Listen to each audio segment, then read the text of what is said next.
The book of Exodus, chapter 1. Now these are the names of the sons of Israel who came into Egypt. Every man and his household came with Jacob: Reuben, Simeon, Levi, and Judah; Issachar, Zebulun, and Benjamin; Dan and Naphtali; Gad and Asher.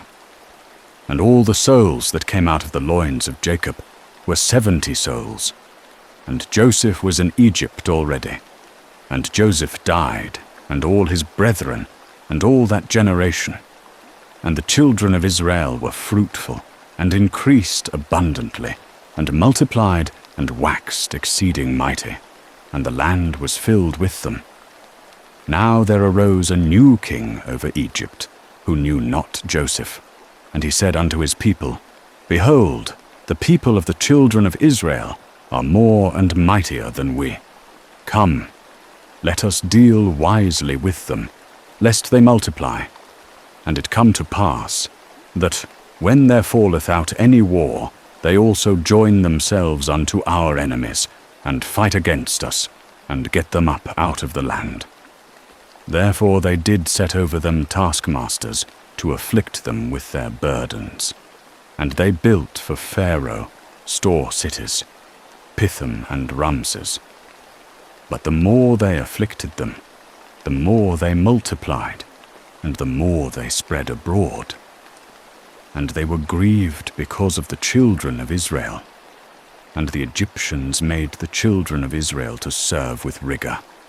And they made their lives bitter with hard service, in mortar and in brick, and in all manner of service in the field, all their service, wherein they made them serve with rigor. And the king of Egypt spake to the Hebrew midwives, of whom the name of the one was Shiphrah, and the name of the other Puah. And he said, When ye do the office of a midwife to the Hebrew women, and see them upon the birth stool, if it be a son, then ye shall kill him. But if it be a daughter, then she shall live. But the midwives feared God, and did not as the king of Egypt commanded them, but saved the men children alive. And the king of Egypt called for the midwives, and said unto them, Why have ye done this thing, and have saved the men children alive? And the midwives said unto Pharaoh, Because the Hebrew women are not as the Egyptian women, for they are lively, and are delivered ere the midwife come unto them. And God dealt well with the midwives, and the people multiplied, and waxed very mighty. And it came to pass, because the midwives feared God, that he made them households. And Pharaoh charged all his people, saying, Every son that is born ye shall cast into the river, and every daughter ye shall save alive. The book of Exodus, chapter 2. And there went a man of the house of Levi, and took to wife a daughter of Levi. And the woman conceived, and bare a son. And when she saw him that he was a goodly child, she hid him 3 months. And when she could not longer hide him, she took for him an ark of bulrushes, and daubed it with slime and with pitch, and she put the child therein, and laid it in the flags by the river's brink. And his sister stood afar off, to know what would be done to him. And the daughter of Pharaoh came down to bathe at the river, and her maidens walked along by the riverside. And she saw the ark among the flags, and sent her handmaid to fetch it. And she opened it, and saw the child. And behold, the babe wept. And she had compassion on him, and said, This is one of the Hebrews' children. Then said his sister to Pharaoh's daughter, Shall I go and call thee a nurse of the Hebrew women, that she may nurse the child for thee? And Pharaoh's daughter said to her, Go. And the maiden went and called the child's mother. And Pharaoh's daughter said unto her, Take this child away, and nurse it for me, and I will give thee thy wages. And the woman took the child, and nursed it. And the child grew, And she brought him unto Pharaoh's daughter, and he became her son. And she called his name Moses, and said, Because I drew him out of the water. And it came to pass in those days, when Moses was grown up, that he went out unto his brethren, and looked on their burdens. And he saw an Egyptian smiting a Hebrew, one of his brethren. And he looked this way and that way. And when he saw that there was no man, he smote the Egyptian, and hid him in the sand. And he went out the second day, and behold, 2 men of the Hebrews were striving together. And he said to him that did the wrong, Wherefore smitest thou thy fellow? And he said, Who made thee a prince and a judge over us? Thinkest thou to kill me, as thou killedst the Egyptian? And Moses feared, and said, Surely the thing is known. Now when Pharaoh heard this thing, he sought to slay Moses. But Moses fled from the face of Pharaoh, and dwelt in the land of Midian. And he sat down by a well. Now the priest of Midian had 7 daughters, and they came and drew water, and filled the troughs to water their father's flock. And the shepherds came and drove them away, but Moses stood up and helped them, and watered their flock. And when they came to Reuel, their father, he said, How is it that ye are come so soon today? And they said, An Egyptian delivered us out of the hand of the shepherds, and moreover he drew water for us, and watered the flock. And he said unto his daughters, And where is he? Why is it that ye have left the man? Call him, that he may eat bread. And Moses was content to dwell with the man, and he gave Moses Zipporah his daughter. And she bare a son, and he called his name Gershom, for he said, I have been a sojourner in a foreign land. And it came to pass in the course of those many days that the king of Egypt died, and the children of Israel sighed by reason of the bondage, and they cried, and their cry came up unto God by reason of the bondage. And God heard their groaning, and God remembered his covenant with Abraham, with Isaac, and with Jacob. And God saw the children of Israel, and God took knowledge of them. The Book of Exodus, chapter 3. Now Moses was keeping the flock of Jethro, his father-in-law, the priest of Midian.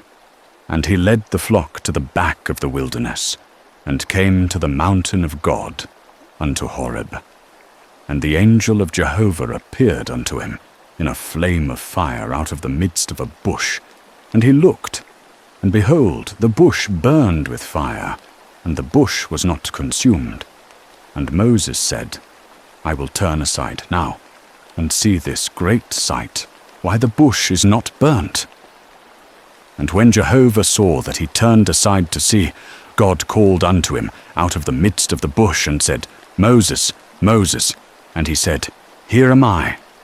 And he said, Draw not nigh hither, put off thy shoes from off thy feet, for the place whereon thou standest is holy ground. Moreover he said, I am the God of thy father, the God of Abraham, the God of Isaac, and the God of Jacob. And Moses hid his face, for he was afraid to look upon God. And Jehovah said, I have surely seen the affliction of my people that are in Egypt, and have heard their cry by reason of their taskmasters.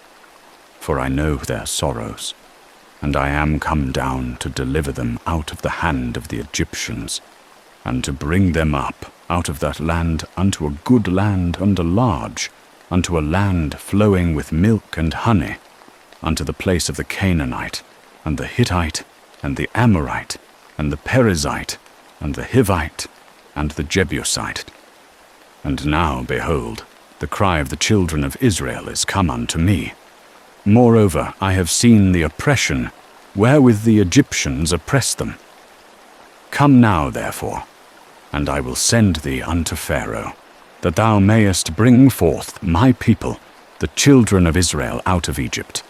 And Moses said unto God, Who am I, that I should go unto Pharaoh, and that I should bring forth the children of Israel out of Egypt? And he said, Certainly I will be with thee, and this shall be the token unto thee, that I have sent thee. When thou hast brought forth the people out of Egypt, ye shall serve God upon this mountain. And Moses said unto God, Behold, when I come unto the children of Israel, and shall say unto them, The God of your fathers hath sent me unto you, and they shall say to me, What is his name? What shall I say unto them? And God said unto Moses, I am that I am. And he said, Thus shalt thou say unto the children of Israel, hath sent me unto you. And God said moreover unto Moses, Thus shalt thou say unto the children of Israel, Jehovah, the God of your fathers, the God of Abraham, the God of Isaac, and the God of Jacob, hath sent me unto you. This is my name forever, and this is my memorial unto all generations. Go, and gather the elders of Israel together, and say unto them, Jehovah, the God of your fathers, the God of Abraham, of Isaac, and of Jacob, hath appeared unto me, saying, I have surely visited you, and seen that which is done to you in Egypt. And I have said, I will bring you up out of the affliction of Egypt unto the land of the Canaanite, and the Hittite, and the Amorite, and the Perizzite, and the Hivite, and the Jebusite, unto a land flowing with milk and honey. And they shall hearken to thy voice, and thou shalt come, thou and the elders of Israel, unto the king of Egypt, and ye shall say unto him, Jehovah, the God of the Hebrews, hath met with us. And now let us go, we pray thee, 3 days' journey into the wilderness, that we may sacrifice to Jehovah our God. And I know that the king of Egypt will not give you leave to go, no, not by a mighty hand. And I will put forth my hand, and smite Egypt with all my wonders which I will do in the midst thereof. And after that he will let you go. And I will give this people favor in the sight of the Egyptians.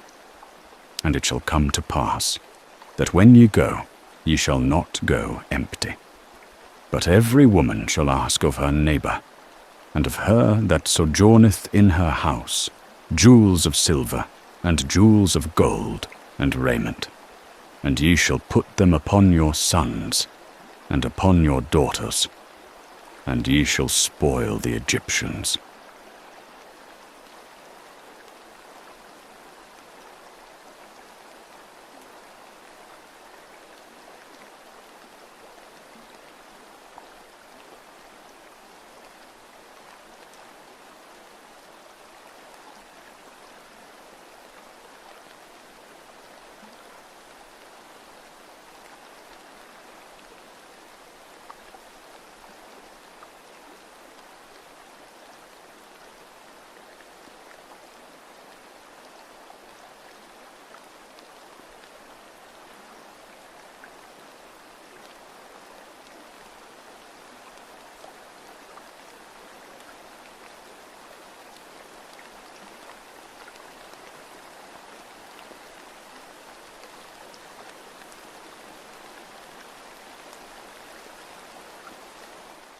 The book of Exodus, chapter 4.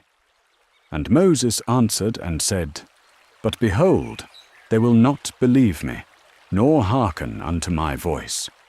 For they will say, Jehovah hath not appeared unto thee. And Jehovah said unto him, What is that in thy hand? And he said, A rod. And he said, Cast it on the ground. And he cast it on the ground, and it became a serpent. And Moses fled from before it. And Jehovah said unto Moses, Put forth thy hand, and take it by the tail. And he put forth his hand, and laid hold of it. And it became a rod in his hand, that they may believe that Jehovah, the God of their fathers, the God of Abraham, the God of Isaac, and the God of Jacob, hath appeared unto thee. And Jehovah said furthermore unto him, Put now thy hand into thy bosom. And he put his hand into his bosom. And when he took it out, behold, his hand was leprous, as white as snow. And he said, Put thy hand again into thy bosom. And he put his hand again into his bosom. And when he took it out of his bosom, behold, it was turned again as his other flesh. And it shall come to pass, if they will not believe thee, neither hearken to the voice of the first sign, that they will believe the voice of the latter sign. And it shall come to pass, if they will not believe even these two signs, neither hearken unto thy voice, that thou shalt take of the water of the river, and pour it upon the dry land. And the water which thou takest out of the river shall become blood upon the dry land. And Moses said unto Jehovah, O Lord, I am not eloquent, neither heretofore, nor since thou hast spoken unto thy servant, for I am slow of speech, and of a slow tongue. And Jehovah said unto him, Who hath made man's mouth, or who maketh a man dumb, or deaf, or seeing, or blind? Is it not I, Jehovah? Now therefore go, and I will be with thy mouth, and teach thee what thou shalt speak. And he said, O Lord, send, I pray thee, by the hand of him whom thou wilt send. And the anger of Jehovah was kindled against Moses. And he said, Is there not Aaron thy brother the Levite? I know that he can speak well. And also, behold, he cometh forth to meet thee. And when he seeth thee, he will be glad in his heart. And thou shalt speak unto him, and put the words in his mouth. And I will be with thy mouth, and with his mouth, and will teach you what ye shall do. And he shall be thy spokesman unto the people, and it shall come to pass, that he shall be to thee a mouth, and thou shalt be to him as God. And thou shalt take in thy hand this rod, wherewith thou shalt do the signs.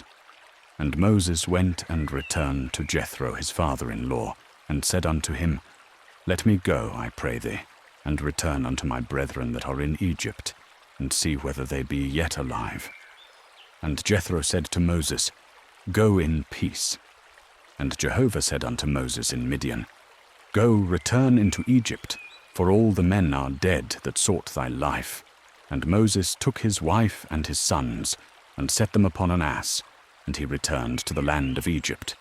And Moses took the rod of God in his hand. And Jehovah said unto Moses, When thou goest back into Egypt, see that thou do before Pharaoh all the wonders which I have put in thy hand. But I will harden his heart, and he will not let the people go. And thou shalt say unto Pharaoh, Thus saith Jehovah, Israel is my son, my firstborn. And I have said unto thee, Let my son go, that he may serve me. And thou hast refused to let him go. Behold, I will slay thy son, thy firstborn. And it came to pass by the way at the lodging place, that Jehovah met him, and sought to kill him. Then Zipporah took a flint, and cut off the foreskin of her son, and cast it at his feet. And she said, Surely a bridegroom of blood art thou to me. So he let him alone. Then she said, A bridegroom of blood, because of the circumcision. And Jehovah said to Aaron, Go into the wilderness to meet Moses. And he went, and met him in the mountain of God, and kissed him. And Moses told Aaron all the words of Jehovah, wherewith he had sent him, and all the signs wherewith he had charged him. And Moses and Aaron went and gathered together all the elders of the children of Israel. And Aaron spake all the words which Jehovah had spoken unto Moses, and did the signs in the sight of the people. And the people believed. And when they heard that Jehovah had visited the children of Israel, and that he had seen their affliction, then they bowed their heads and worshipped.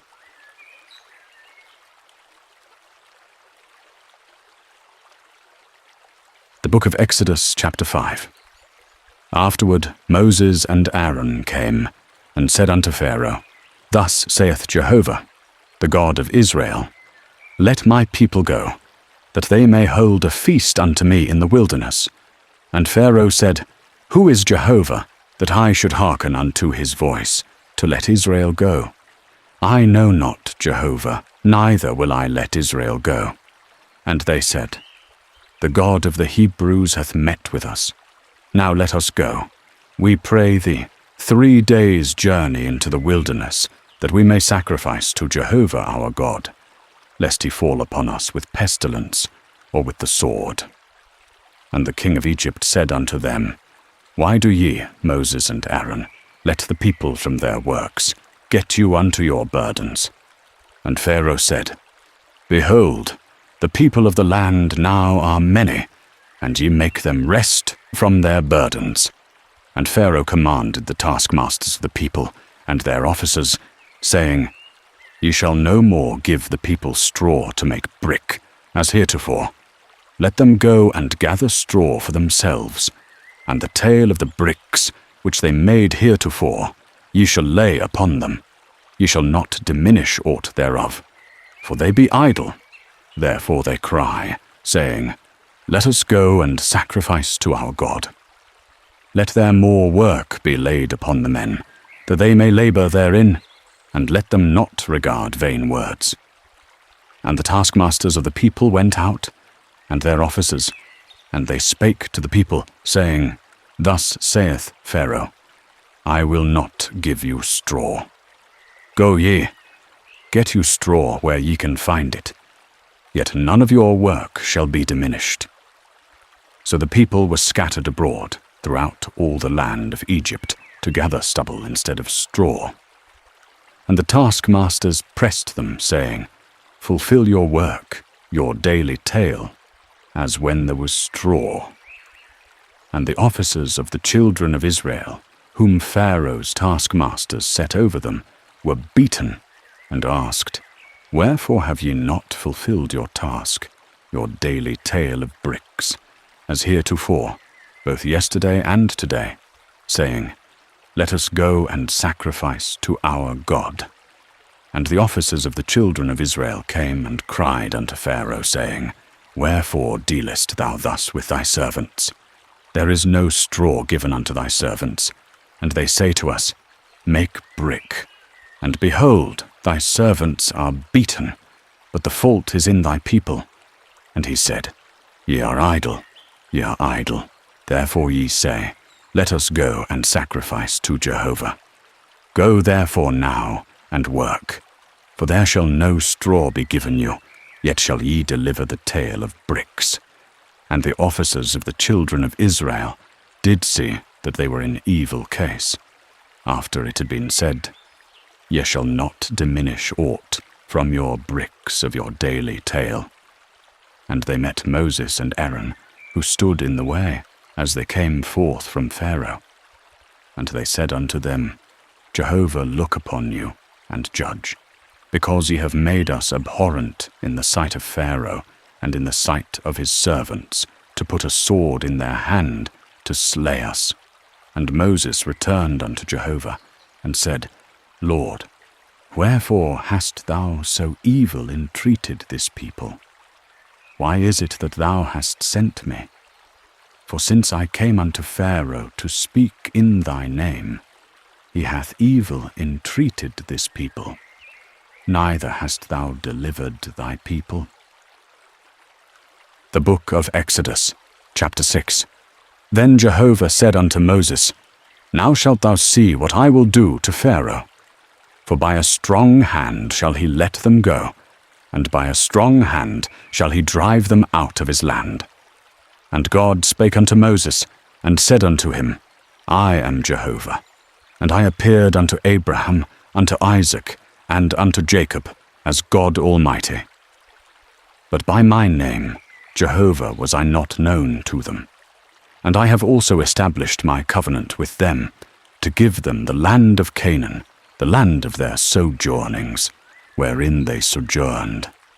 And I have also heard the groaning of the children of Israel, whom the Egyptians keep in bondage, and I have remembered my covenant. Wherefore say unto the children of Israel, I am Jehovah, and I will bring you out from under the burdens of the Egyptians, and will deliver you from their bondage, and will redeem you with an outstretched arm, and with great judgments. And I will take you to me for a people, and I will be your God. And ye shall know that I am Jehovah your God, who bringeth you out from under the burdens of the Egyptians. And I will bring you into the land, concerning which I lifted up my hand, to give it to Abraham, to Isaac, and to Jacob. And I will give it you for a heritage. I am Jehovah. And Moses spake so unto the children of Israel, but they hearkened not unto Moses for anguish of spirit, and for cruel bondage. And Jehovah spake unto Moses, saying, Go in, speak unto Pharaoh king of Egypt, that he let the children of Israel go out of his land. And Moses spake before Jehovah, saying, Behold, the children of Israel hearken not unto me. How then shall Pharaoh hearken unto me? For I am of uncircumcised lips. And Jehovah spake unto Moses and unto Aaron, and gave them a charge concerning the children of Israel, and concerning Pharaoh king of Egypt, to bring the children of Israel out of the land of Egypt. These be the heads of their fathers' houses, the sons of Reuben the firstborn of Israel, Hanok, and Palu, and Hezron, and Carmi. These are the families of Reuben. And the sons of Simeon, Jemuel, and Jamin, and Ohad, and Jachin, and Zohar, and Shaul, the son of a Canaanitish woman. These are the families of Simeon. And these are the names of the sons of Levi, according to their generations, Gershon, Kohath, and Merari. And the years of the life of Levi were 137 years. And the sons of Gershon, Libni and Shimei, according to their families. And the sons of Kohath, Amram, and Izhar, and Hebron, and Uzziel. And the years of the life of Kohath were 133 years. And the sons of Merari, Mahli, and Mushi. These are the families of Levi, according to their generations. And Amram took Jochebed, his father's sister, to wife, and she bare him Aaron and Moses. And the years of the life of Amram were 137 years. And the sons of Izhar, Korah, and Nepheg, and Zichri. And the sons of Uzziel, Mishael, and Elzaphan, and Sithri. And Aaron took to wife Elisheba, daughter of Amminadab, sister of Nahshon. And she bare him Nadab, and Abihu, Eleazar, and Ithamar. And the sons of Korah, Asir, and Elkanah, and Abiasaph. These are the families of the Korahites. And Eleazar, Aaron's son, took to wife one of the daughters of Putiel, and she bare him Phinehas. These are the heads of the fathers' houses of the Levites, according to their families. And Jehovah spake unto Moses, saying, Bring the children of Israel out of the land of Egypt according to their hosts. And Moses spake so unto the children of Israel, but they hearkened not unto Moses for anguish of spirit, and for cruel bondage. And Jehovah spake unto Moses, saying, Go in, speak unto Pharaoh king of Egypt, that he let the children of Israel go out of his land. And Moses spake before Jehovah, saying, Behold, the children of Israel hearken not unto me. How then shall Pharaoh hearken unto me? For I am of uncircumcised lips.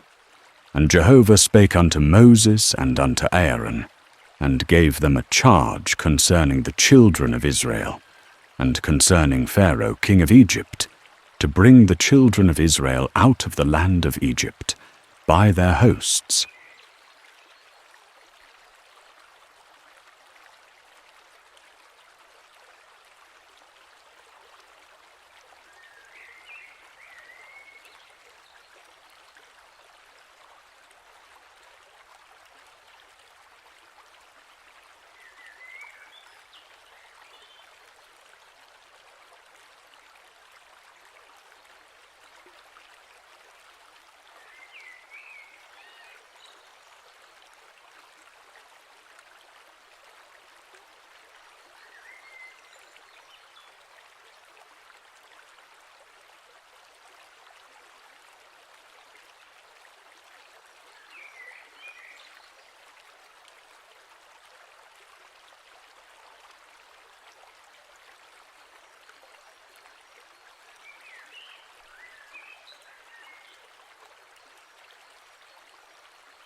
The book of Exodus, chapter 7.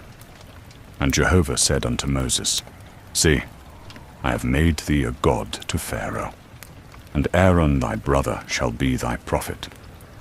Thou shalt speak all that I command thee. And Aaron thy brother shall speak unto Pharaoh, that he let the children of Israel go out of his land. And I will harden Pharaoh's heart, and multiply my signs and my wonders in the land of Egypt. But Pharaoh shall not hearken unto you, that I may lay my hand upon Egypt, and bring forth mine hosts, and my people the children of Israel, out of the land of Egypt by great judgments. And Moses and Aaron did as Jehovah commanded them, so did they. And Moses was 80 years old, and Aaron 83 years old, when they spake unto Pharaoh. And Jehovah spake unto Moses and unto Aaron, saying, When Pharaoh shall speak unto you, saying, Show a miracle for you, then thou shalt say unto Aaron, Take thy rod, and cast it before Pharaoh, and it shall become a serpent. And Moses and Aaron went in unto Pharaoh, and did so as Jehovah had commanded. And Aaron cast down his rod before Pharaoh, and before his servants, and it became a serpent. Then Pharaoh also called the wise men and the sorcerers, and the magicians of Egypt. They also did in like manner with their enchantments. For every man cast down his rod, and they became serpents. But Aaron's rod swallowed up their rods. And Pharaoh's heart was hardened, and he hearkened not unto them, as Jehovah had said. And Jehovah said unto Moses, Pharaoh's heart is hardened, he refuseth to let the people go. Get thee unto Pharaoh in the morning. Lo, he goeth out unto the water, and thou shalt stand by the river's brink to meet him, and the rod which was turned to a serpent shalt thou take in thy hand. And thou shalt say unto him, Jehovah, the God of the Hebrews, hath sent me unto thee, saying, Let my people go, that they may serve me. And it is this day that thou shalt let them go. And Pharaoh shall speak unto you, saying, Who is Jehovah, that I should hearken unto his voice, to let Israel go? And thou shalt say unto Aaron, Take thy rod, and cast it before Pharaoh, and it shall become a serpent. And Moses and Aaron went in unto Pharaoh, and did so as Jehovah had commanded. And Aaron cast down his rod before Pharaoh, and before his servants, and it became a serpent. But Pharaoh's heart was hardened, and he hearkened not unto them, as Jehovah had said. And Jehovah said unto Moses, Pharaoh's heart is hardened, he refuseth to let the people go. Get thee unto Pharaoh in the morning. Lo, he goeth out unto the water, and thou shalt stand by the river's brink to meet him. And the rod which was turned to a serpent shalt thou take in thy hand, and thou shalt say unto him, Jehovah, the God of the Hebrews, hath sent me unto thee, saying, Let my people go, that they may serve me. And it is this day that thou shalt let them go. And Pharaoh shall speak unto you, saying, Who is Jehovah, that I should hearken unto his voice, to let Israel go? And thou shalt say unto Aaron, Take thy rod and cast it before Pharaoh, and it shall become a serpent. And Jehovah said unto Moses, Pharaoh's heart is hardened, he refuseth to let the people go. Get thee unto Pharaoh in the morning. Lo, he goeth out unto the water, and thou shalt stand by the river's brink to meet him. And the rod which was turned to a serpent shalt thou take in thy hand, and thou shalt say unto him, Jehovah, the God of the Hebrews, hath sent me unto thee, saying, Let my people go, that they may serve me. And it is this day that thou shalt let them go. And Pharaoh shall speak unto you, saying, Who is Jehovah, that I should hearken unto his voice to let Israel go. And thou shalt say unto Aaron, Take thy rod and cast it before Pharaoh, and it shall become a serpent. The book of Exodus, chapter 8. And Jehovah spake unto Moses, Go unto Pharaoh, and say unto him, Thus saith Jehovah, Let my people go, that they may serve me. And if thou refuse to let them go, behold, I will smite all thy borders with frogs, and the river shall bring forth frogs abundantly, which shall go up and come into thy house, and into thy bedchamber, and upon thy bed, and into the houses of thy servants, and upon thy people, and into thy ovens, and into thy kneading troughs. And the frogs shall come up both upon thee, and upon thy people, and upon all thy servants. And Jehovah said unto Moses, Say unto Aaron, Stretch out thy rod, and smite the waters that are in the river, in the ponds, and in the rivers, and they shall become frogs upon the land of Egypt. And Aaron stretched out his hand over the waters of Egypt, and the frogs came up, and covered the land of Egypt. And the magicians did so with their enchantments, to bring forth frogs. And Pharaoh's heart was hardened, and he hearkened not unto them, as Jehovah had said. And Jehovah said unto Moses, Say unto Pharaoh, Let my people go, that they may serve me.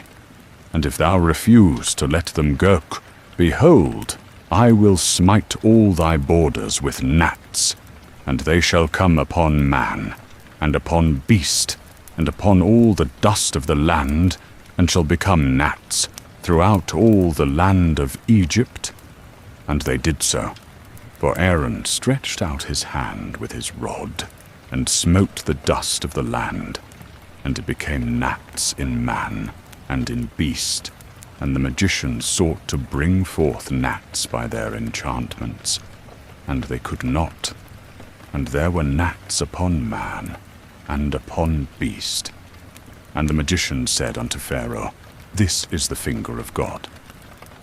But Pharaoh's heart was hardened, and he hearkened not unto them, as Jehovah had said. And Jehovah said unto Moses, Rise up early in the morning, and stand before Pharaoh. Lo, he cometh forth unto the water, and say unto him, Thus saith Jehovah, Let my people go, that they may serve me. Else, if thou wilt not let my people go, behold, I will send swarms of flies upon thee, and upon thy servants, and upon thy people, and into thy houses, and the houses of the Egyptians shall be full of swarms of flies, and also the ground whereon they are. And I will sever in that day the land of Goshen, in which my people dwell, that no swarms of flies shall be there, to the end thou mayest know that I am Jehovah in the midst of the land. And I will put a division between my people and thy people. Tomorrow shall this sign be. Now Jehovah did so, and there came grievous swarms of flies into the house of Pharaoh, and into his servants' houses, and all the land of Egypt was corrupted, by reason of the swarms of flies. But Pharaoh called Moses and Aaron and said, Go, sacrifice to your God in the land.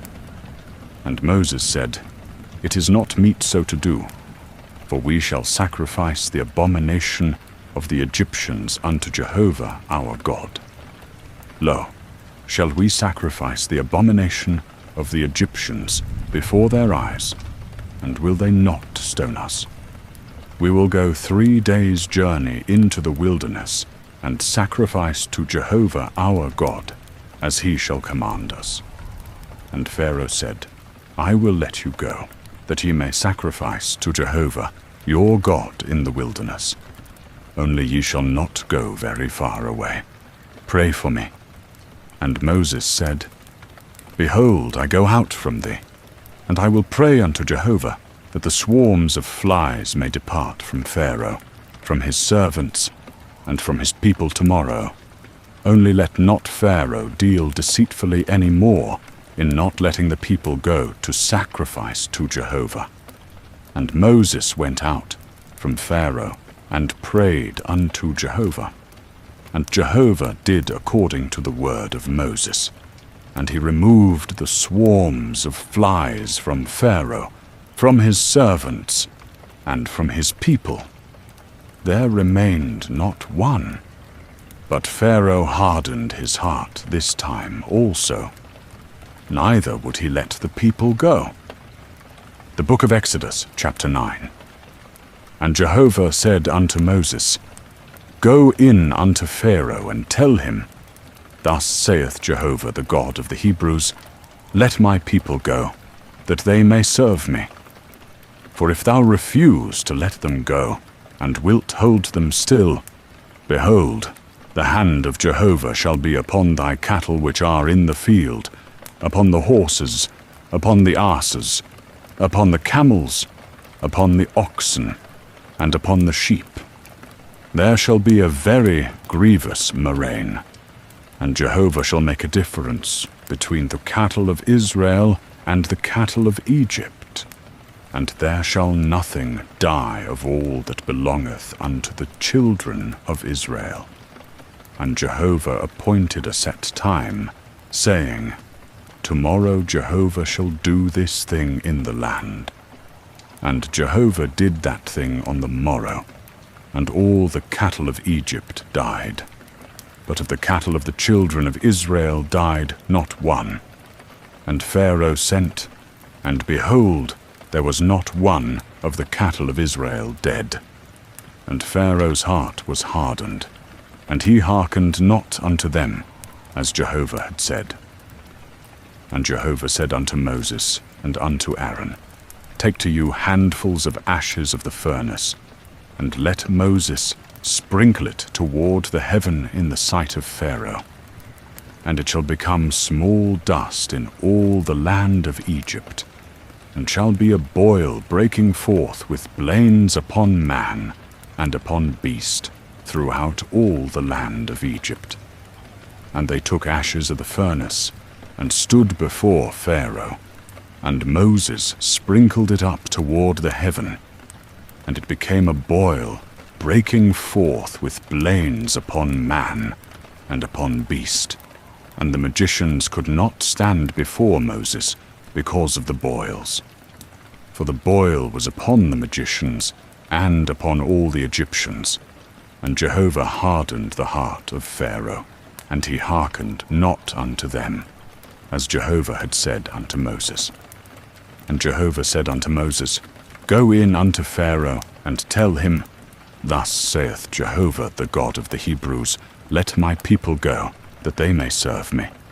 For if thou refuse to let them go, behold, I will smite all thy borders with hail, and will send thunder and hail upon thy land, and thou shalt know that there is none like me in all the earth. And the hail shall smite all that is in the field, both man and beast, and every herb of the field shall be smitten, and every tree of the field shall be broken. Only in the land of Goshen, where the children of Israel are, shall it not be, that ye may know that I am Jehovah in the midst of the land. And he that feareth the word of Jehovah among the servants of Pharaoh made his servants and his cattle flee into the houses. And he that regarded not the word of Jehovah left his servants and his cattle in the field.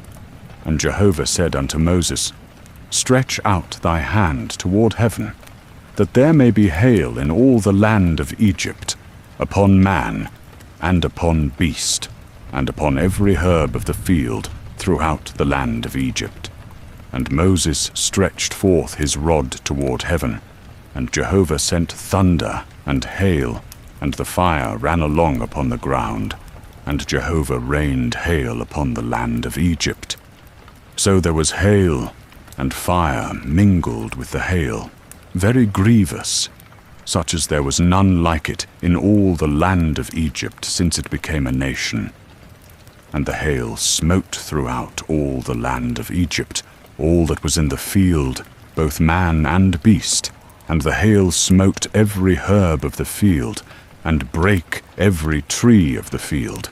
Only in the land of Goshen, where the children of Israel were, was there no hail. And Pharaoh sent, and called for Moses and Aaron, and said unto them, I have sinned this time. Jehovah is righteous, and I and my people are wicked. Entreat Jehovah, I pray thee, for it is enough. Jehovah shall put away the thunder and the hail, and I will let you go, and ye shall stay no longer.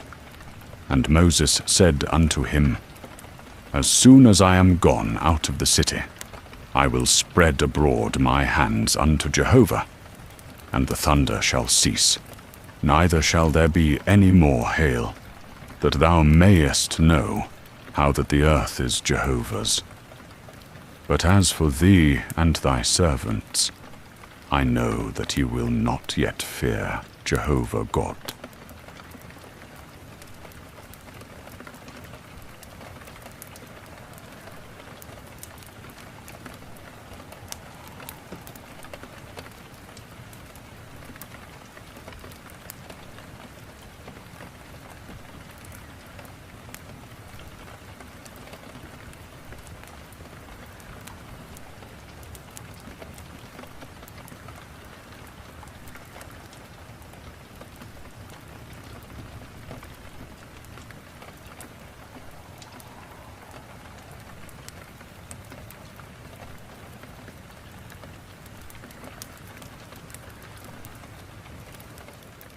The book of Exodus, chapter 10.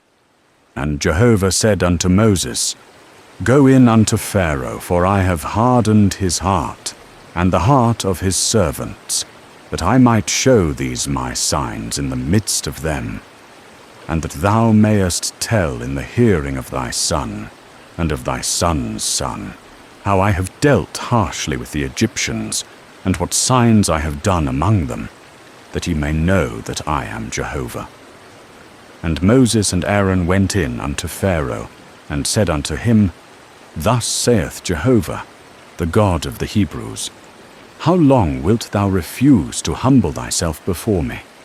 Let my people go, that they may serve me. Else, if thou refuse to let my people go, behold, tomorrow will I bring locusts into thy coast, and they shall cover the face of the earth, that one cannot be able to see the land. And they shall eat the residue of that which remaineth unto you from the hail, and shall eat every tree which groweth for you out of the field. And they shall fill thy houses, and the houses of all thy servants, and the houses of all the Egyptians, which neither thy fathers nor thy fathers' fathers have seen, since the day that they were upon the earth unto this day. And he turned himself, and went out from Pharaoh. And Pharaoh's servant said unto him, How long shall this man be a snare unto us? Let the men go, that they may serve Jehovah their God. Knowest thou not yet that Egypt is destroyed? And Moses and Aaron were brought again unto Pharaoh, and he said unto them, Go, serve Jehovah your God. But who are they that shall go? And Moses said, We will go with our young, and with our old, with our sons and with our daughters, with our flocks and with our herds, for we must hold a feast unto Jehovah. And he said unto them, Let Jehovah be so with you, as I will let you go, and your little ones, look to it, for evil is before you. Not so. Go now, ye that are men, and serve Jehovah, for that ye did desire. And they were driven out from Pharaoh's presence. And Jehovah said unto Moses, Stretch out thy hand over the land of Egypt for the locusts, that they may come up upon the land of Egypt, and eat every herb of the land, even all that the hail hath left. And Moses stretched forth his rod over the land of Egypt, and Jehovah brought an east wind upon the land all that day, and all the night. And when it was morning, The east wind brought the locusts, and the locusts went up over all the land of Egypt, and rested in all the borders of Egypt. Very grievous were they. Before them there were no such locusts as they, neither after them shall be such. For they covered the face of all the land, so that the land was darkened. And they did eat all the herbs of the land, and all the fruit of the trees which the hail had left. And there remained not any green thing in the trees, or in the herbs of the field, through all the land of Egypt. Then Pharaoh turned, and went out from Moses, and went and sat in his house. And his servant said unto him, How long shall this man be a snare unto us? Let the men go, that they may serve Jehovah their God. Knowest thou not yet that Egypt is destroyed? And Pharaoh turned, and went out from Moses, and said, I will let you go, that ye may sacrifice to Jehovah your God. Only ye shall not go very far away. Entreat for me. And Moses said, Thou must give us also sacrifices and burnt offerings, that we may sacrifice unto Jehovah our God. Our cattle also shall go with us. There shall not a hoof be left behind. For thereof must we take to serve Jehovah our God. And we know not with what we must serve Jehovah, till we come thither. But Jehovah hardened Pharaoh's heart, and he would not let them go.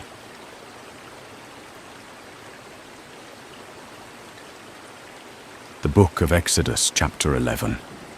And Jehovah said unto Moses, Yet will I bring one plague more upon Pharaoh, and upon Egypt. Afterwards he will let you go hence. When he shall let you go, he shall surely thrust you out hence altogether. Speak now in the hearing of the people, that every man ask of his neighbor, and every woman of her neighbor, jewels of silver, and jewels of gold. And Jehovah gave the people favor in the sight of the Egyptians. Moreover, Moses was mighty in the land of Egypt, in the sight of Pharaoh, and in the sight of his servants. And Moses said, Thus saith Jehovah, About midnight will I go out into the midst of Egypt, and all the firstborn in the land of Egypt shall die, from the firstborn of Pharaoh that sitteth upon his throne, even unto the firstborn of the maidservant that is behind the mill, and all the firstborn of the cattle. And there shall be a great cry throughout all the land of Egypt, such as there was none like it, nor shall be like it any more. But against any of the children of Israel shall not a dog move his tongue, against man or beast, that ye may know how that Jehovah doth put a difference between the Egyptians and Israel. And all these thy servants shall come down unto me, and bow themselves unto me, saying, Go out and serve Jehovah. And when that shall be done, I will go out. And Jehovah said unto Moses, Pharaoh shall not hearken unto you, that my wonders may be multiplied in the land of Egypt. And Moses and Aaron did all these wonders before Pharaoh. And Jehovah hardened Pharaoh's heart, so that he would not let the children of Israel go out of his land.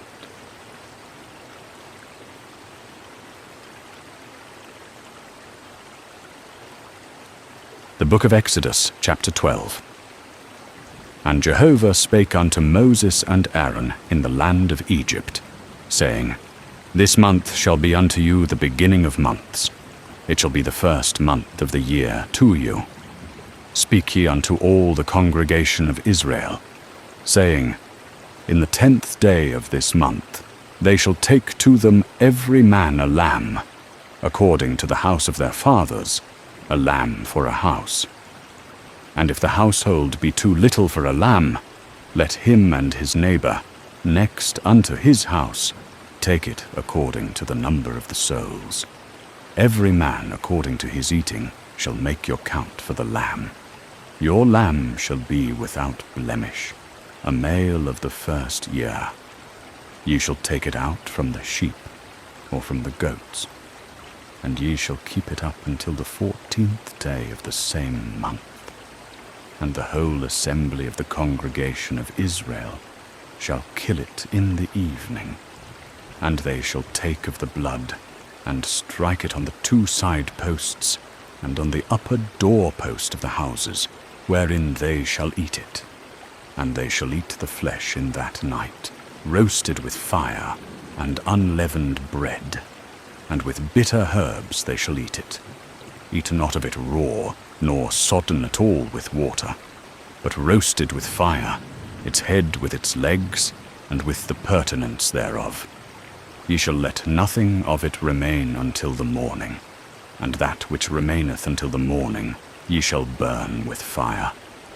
And thus shall ye eat it, your loins girded, your shoes on your feet, and your staff in your hand. And ye shall eat it in haste. It is Jehovah's Passover. For I will go through the land of Egypt in that night, and will smite all the firstborn in the land of Egypt, both man and beast. And against all the gods of Egypt I will execute judgment. I am Jehovah. And the blood shall be to you for a token upon the houses where ye are. And when I see the blood, I will pass over you. And the plague shall not be upon you to destroy you, when I smite the land of Egypt. And this day shall be unto you for a memorial. And ye shall keep it a feast to Jehovah throughout your generations. Ye shall keep it a feast by an ordinance forever. 7 days ye shall eat unleavened bread. Even the first day ye shall put away leaven out of your houses. For whosoever eateth leavened bread from the first day until the 7th day, that soul shall be cut off from Israel. And in the first day there shall be a holy convocation, and in the 7th day there shall be a holy convocation to you. No manner of work shall be done in them, save that which every man must eat, that only may be done of you. And ye shall observe the feast of unleavened bread. For in this same day have I brought your hosts out of the land of Egypt. Therefore shall ye observe this day in your generations, by an ordinance forever. And Jehovah spake unto Moses and Aaron, saying, This is the ordinance of the Passover. But every man servant bought for money, when thou hast circumcised him, then shall he eat thereof. A foreigner and a hired servant shall not eat thereof. In one house shall it be eaten. Thou shalt not carry forth of the flesh abroad out of the house, neither shall ye break a bone thereof. All the congregation of Israel shall keep it. And when a stranger shall sojourn with you, and will keep the Passover unto Jehovah, let all his males be circumcised, and then let him come near to keep it. And he shall be as one that is born in the land, for no uncircumcised person shall eat thereof. One law shall be unto him that is homeborn, and unto the stranger that sojourneth among you. In the 1st month, on the 14th day of the month, at even, ye shall eat unleavened bread, until the 21st day of the month, at even. 7 days shall there be no leaven found in your houses. For whosoever eateth that which is leavened, even that soul shall be cut off from the congregation of Israel, whether he be a stranger or born in the land. Ye shall eat nothing leavened. In all your habitations shall ye eat unleavened bread, and thus shall ye observe it. Ye shall eat it in haste. It is Jehovah's Passover. For on this same day I will pass through the land of Egypt, and smite all the firstborn in the land of Egypt, both man and beast. And against all the gods of Egypt I will execute judgment. I am Jehovah. And the blood shall be to you for a token upon the houses where ye are. And when I see the blood, I will pass over you, and the plague shall not be upon you to destroy you, when I smite the land of Egypt. And the children of Israel went and did so, as Jehovah had commanded Moses and Aaron, so did they.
The book of Exodus, chapter 13.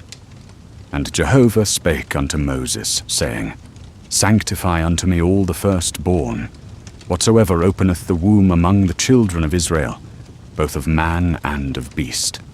It is mine. And Moses said unto the people, Remember this day, in which ye came out from Egypt, out of the house of bondage. For by strength of hand Jehovah brought you out from this place. There shall no leavened bread be eaten. This day ye go forth in the month Abib. And it shall be, when Jehovah shall bring thee into the land of the Canaanite, and the Hittite, and the Amorite, and the Hivite, and the Jebusite, which he sware unto thy fathers to give thee, a land flowing with milk and honey, that thou shalt keep this service in this month. 7 days thou shalt eat unleavened bread, and in the 7th day shall be a feast to Jehovah.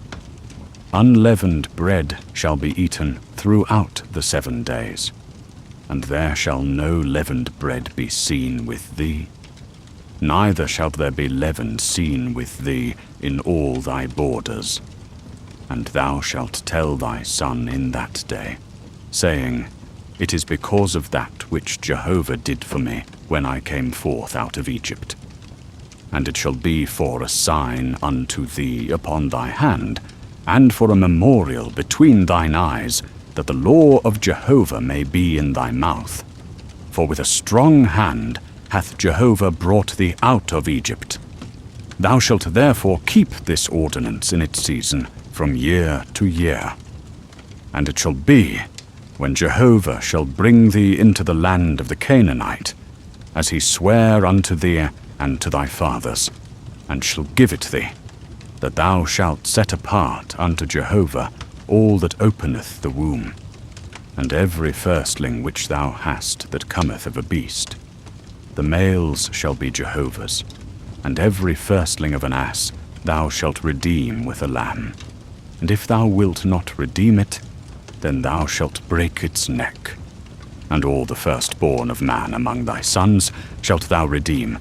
And it shall be, when thy son asketh thee in time to come, saying, What is this? That thou shalt say unto him, By strength of hand Jehovah brought us out from Egypt, from the house of bondage. And it came to pass, when Pharaoh would hardly let us go, that Jehovah slew all the firstborn in the land of Egypt, both the firstborn of man and the firstborn of beast. Therefore I sacrifice to Jehovah all that openeth the womb, being males. But all the firstborn of my sons I redeem. And it shall be for a sign upon thy hand, and for frontlets between thine eyes. For by strength of hand Jehovah brought us forth out of Egypt. And it came to pass, when Pharaoh had let the people go, that God led them, not by the way of the land of the Philistines, although that was near. For God said, Lest peradventure the people repent when they see war, and they return to Egypt. But God led the people about by the way of the wilderness by the Red Sea. And the children of Israel went up armed out of the land of Egypt. And Moses took the bones of Joseph with him, for he had straitly sworn the children of Israel, saying, God will surely visit you, and ye shall carry up my bones away hence with you. And they took their journey from Succoth, and encamped in Etham, in the edge of the wilderness. And Jehovah went before them by day in a pillar of cloud to lead them the way, and by night in a pillar of fire to give them light, that they might go by day and by night, the pillar of cloud by day, and the pillar of fire by night, departed not from before the people. The Book of Exodus, chapter 14. And Jehovah spake unto Moses, saying, Speak unto the children of Israel, that they turn back and encamp before Pihahiroth, between Migdol and the sea, before Baal-zephon. Over against it shall ye encamp by the sea. And Pharaoh will say of the children of Israel, They are entangled in the land, the wilderness hath shut them in. And I will harden Pharaoh's heart, and he shall follow after them. And I will get me honor upon Pharaoh, and upon all his host, and the Egyptians shall know that I am Jehovah. And they did so. And it was told the king of Egypt that the people were fled, and the heart of Pharaoh and of his servants was changed toward the people. And they said, What is this we have done, that we have let Israel go from serving us? And he made ready his chariot, and took his people with him. And he took 600 chosen chariots, and all the chariots of Egypt, and captains over all of them. And Jehovah hardened the heart of Pharaoh king of Egypt, and he pursued after the children of Israel, for the children of Israel went out with a high hand.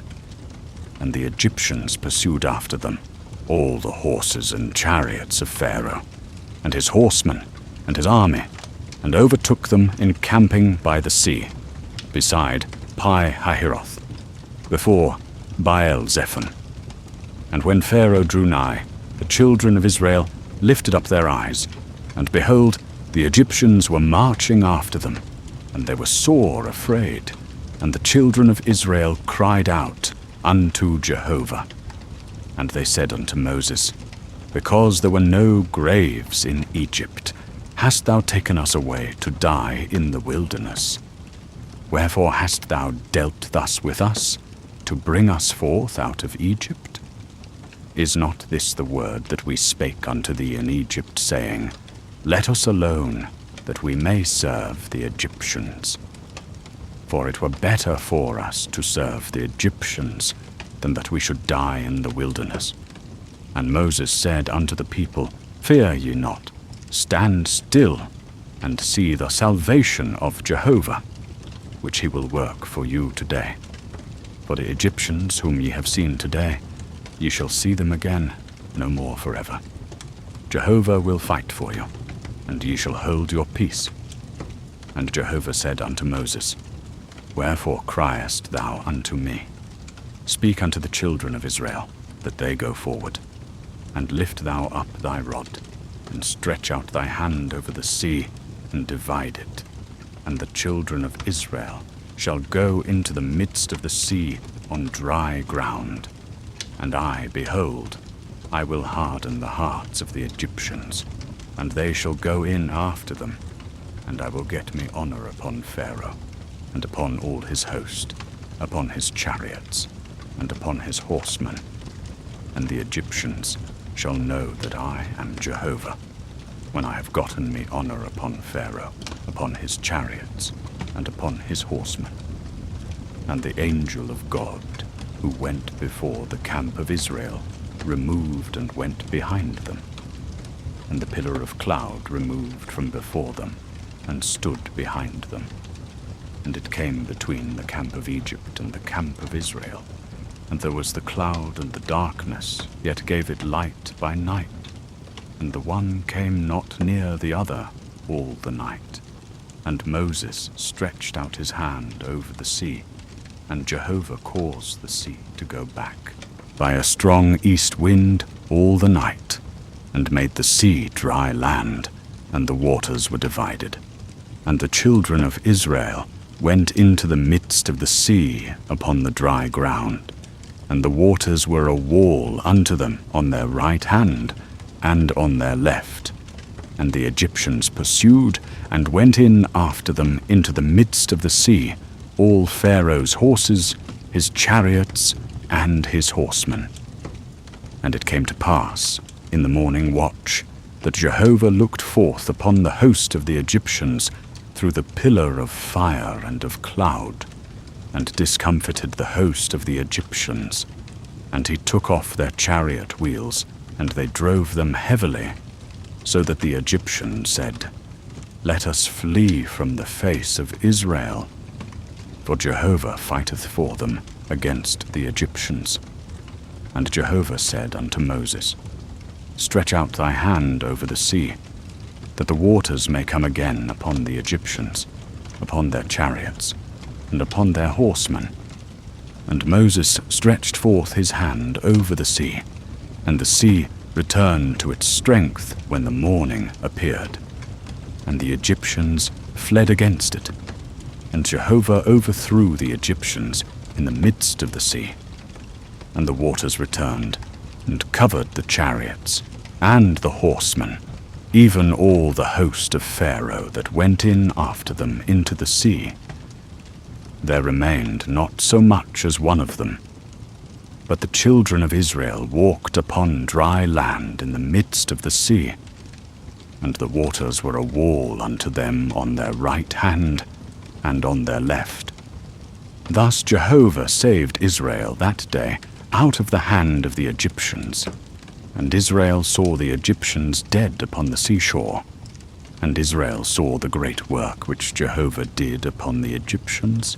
And the people feared Jehovah, and they believed in Jehovah and in his servant Moses. The book of Exodus, chapter 15. Then sang Moses and the children of Israel this song unto Jehovah, and spake, saying, I will sing unto Jehovah, for he hath triumphed gloriously. The horse and his rider hath he thrown into the sea. Jehovah is my strength and song, and he is become my salvation.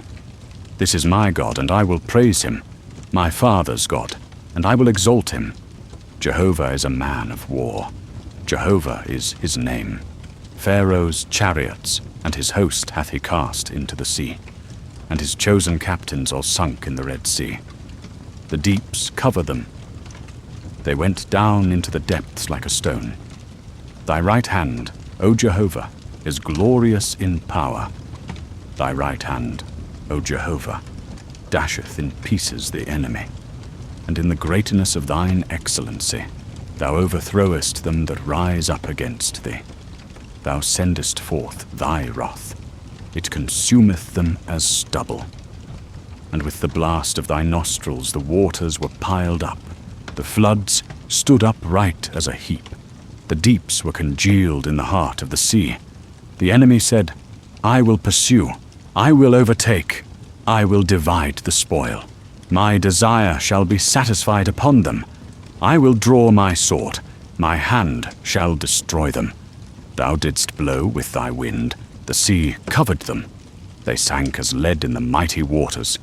Who is like unto thee, O Jehovah, among the gods? Who is like thee, glorious in holiness, fearful in praises, doing wonders? Thou stretchedst out thy right hand, the earth swallowed them. Thou in thy loving kindness hast led the people that thou hast redeemed. Thou hast guided them in thy strength to thy holy habitation. The peoples have heard, they tremble. Pangs have taken hold on the inhabitants of Philistia. Then were the chiefs of Edom dismayed. The mighty men of Moab, trembling taketh hold upon them. All the inhabitants of Canaan are melted away. Terror and dread falleth upon them. By the greatness of thine arm they are as still as a stone. Till thy people pass over, O Jehovah, till the people pass over that thou hast purchased. Thou shalt bring them in, and plant them in the mountain of thine inheritance, the place, O Jehovah, which thou hast made for thee to dwell in, the sanctuary, O Lord, which thy hands have established. Jehovah shall reign for ever and ever. For the horses of Pharaoh went in with his chariots and with his horsemen into the sea, and Jehovah brought again the waters of the sea upon them. But the children of Israel walked on dry land in the midst of the sea. And Miriam the prophetess, the sister of Aaron, took a timbrel in her hand, and all the women went out after her with timbrels and with dancers. And Miriam answered them, Sing ye to Jehovah, for he hath triumphed gloriously. The horse and his rider hath he thrown into the sea. And Moses led Israel onward from the Red Sea. And they went out into the wilderness of Shur. And they went 3 days in the wilderness, and found no water. And when they came to Marah, they could not drink of the waters of Marah, for they were bitter. Therefore the name of it was called Marah. And the people murmured against Moses, saying, What shall we drink? And he cried unto Jehovah, and Jehovah showed him a tree, and he cast it into the waters, and the waters were made sweet. There he made for them a statute and an ordinance, and there he proved them. And he said, If thou wilt diligently hearken to the voice of Jehovah thy God, and wilt do that which is right in his eyes, and wilt give ear to his commandments, and keep all his statutes, I will put none of the diseases upon thee, which I have put upon the Egyptians. For I am Jehovah that healeth thee. And they came to Elim, where were 12 springs of water, and 70 palm trees, and they encamped there by the waters.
The book of Exodus, chapter 16. The whole congregation of the children of Israel journeyed from the wilderness of Sin by stages, according to the command of the Lord, and camped in the wilderness of Sinai. And the whole congregation of the children of Israel murmured against Moses and Aaron in the wilderness. And the children of Israel said unto them, Would that we had died by the hand of the Lord in the land of Egypt, when we sat by the pots of meat, and when we did eat bread to the full. For ye have brought us forth into this wilderness, to kill this whole assembly with hunger. And the Lord said unto Moses, Behold, I will rain bread from heaven for you, and the people shall go out and gather a day's portion every day, that I may prove them, whether they will walk in my law or no. And it came to pass that on the 6th day they gathered twice as much bread, 2 omers for each one. And all the rulers of the congregation came and told Moses. And Moses said unto them, This is that which the Lord hath said. Tomorrow is the rest of the holy Sabbath unto the Lord. Bake that which ye will bake today, and boil that which ye will boil. And all that is left over lay up for you to be kept until the morning. And they laid it up until the morning, as Moses bade, and it did not stink, neither was there any worm therein. And Moses said, Eat that today, for today is the Sabbath of the Lord. Today ye shall not find it in the field. 6 days ye shall gather it, but on the 7th day, which is the Sabbath, there shall be none. And it came to pass that there went out some of the people on the 7th day to gather, and they found none. And the Lord said unto Moses, How long refuse ye to keep my commandments and my laws? See, for that the Lord hath given you the Sabbath, therefore he giveth you on the 6th day the bread of 2 days. Abide ye every man in his place. Let no man go out of his place on the 7th day. So the people rested on the 7th day, and the house of Israel called the name thereof manna. And it was as white as coriander seed, and the taste thereof as wafers made with honey. And Moses said, This is the thing which the Lord hath commanded. Fill an omer of it to be kept for your generations, that they may see the bread wherewith I fed you in the wilderness, when I brought you forth from the land of Egypt. And Moses said unto Aaron, Take a pot, and put an omer full of manna therein, and lay it up before the Lord, to be kept for your generations. As the Lord commanded Moses, so Aaron laid it up before the testimony, to be kept. And the children of Israel ate manna 40 years, until they came to a land inhabited. They ate manna until they came unto the border of the land of Canaan. The book of Exodus, chapter 17. And all the congregation of the children of Israel journeyed from the wilderness of Sin, according to the commandment of the Lord, and pitched in Rephidim, and there was no water for the people to drink. Wherefore the people strove with Moses, and said, Give us water that we may drink. And Moses said unto them, Why do ye strive with me? Wherefore do ye tempt the Lord? And the people thirsted there for water. And the people murmured against Moses, and said, Wherefore is this that thou hast brought us up out of Egypt, to kill us and our children, and our cattle with thirst? And Moses cried unto the Lord, saying, What shall I do unto this people? They be almost ready to stone me. And the Lord said unto Moses, Go on before the people, and take with thee of the elders of Israel, and thy rod, wherewith thou smotest the river. Take in thy hand, and go. Behold, I will stand before thee there upon the rock in Horeb, and thou shalt smite the rock, and there shall come water out of it, that the people may drink. And Moses did so in the sight of the elders of Israel. And he called the name of the place Massa and Meribah, because of the chiding of the children of Israel, and because they tempted the Lord, saying, Is the Lord among us, or not? Then came Amalek, and fought with Israel in Rephidim. And Moses said unto Joshua, Choose us out men, and go out, fight with Amalek. Tomorrow I will stand on the top of the hill, with the rod of God in my hand. So Joshua did as Moses had said to him, and fought with Amalek. And Moses, Aaron, and Hur went up to the top of the hill. And it came to pass, when Moses held up his hand, that Israel prevailed. And when he let down his hand, Amalek prevailed. But Moses' hands were heavy, and they took a stone and put it under him, and he sat thereon. And Aaron and Hur stayed up his hands, the one on the one side, and the other on the other side, and his hands were steady until the going down of the sun. And Joshua smote Amalek and his people with the edge of the sword. And the Lord said unto Moses, Write this for a memorial in the book, and rehearse it in the ears of Joshua. For I will utterly put out the remembrance of Amalek from under heaven. And Moses built an altar, and called the name of it Jehovah Nissi. And he said, Because the Lord hath sworn, the Lord will have war with Amalek from generation to generation. The Book of Exodus, Chapter 18. Jethro, the priest of Midian, Moses' father-in-law, heard of all that God had done for Moses and for Israel his people, and that the Lord had brought Israel out of Egypt. Jethro, Moses' father-in-law, took Zipporah, Moses' wife, after he had sent her back, and her 2 sons. The name of one was Gershom, for he said, I have been a sojourner in a strange land. And the name of the other was Eleazar, for the God of my father was my help, and delivered me from the sword of Pharaoh. And Jethro, Moses' father-in-law, came with Moses' sons and his wife to him into the wilderness, where he was encamped at the mount of God. And he sent word to Moses, saying, I, thy father-in-law Jethro, am coming unto thee with thy wife, and her 2 sons with her. And Moses went out to meet his father-in-law, and did obeisance, and kissed him. And they asked each other of their welfare, and they came into the tent.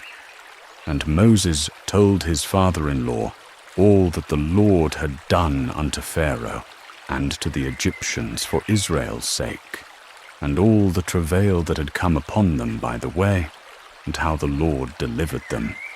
And Jethro rejoiced for all the good which the Lord had done to Israel, in that he had delivered them out of the hand of the Egyptians.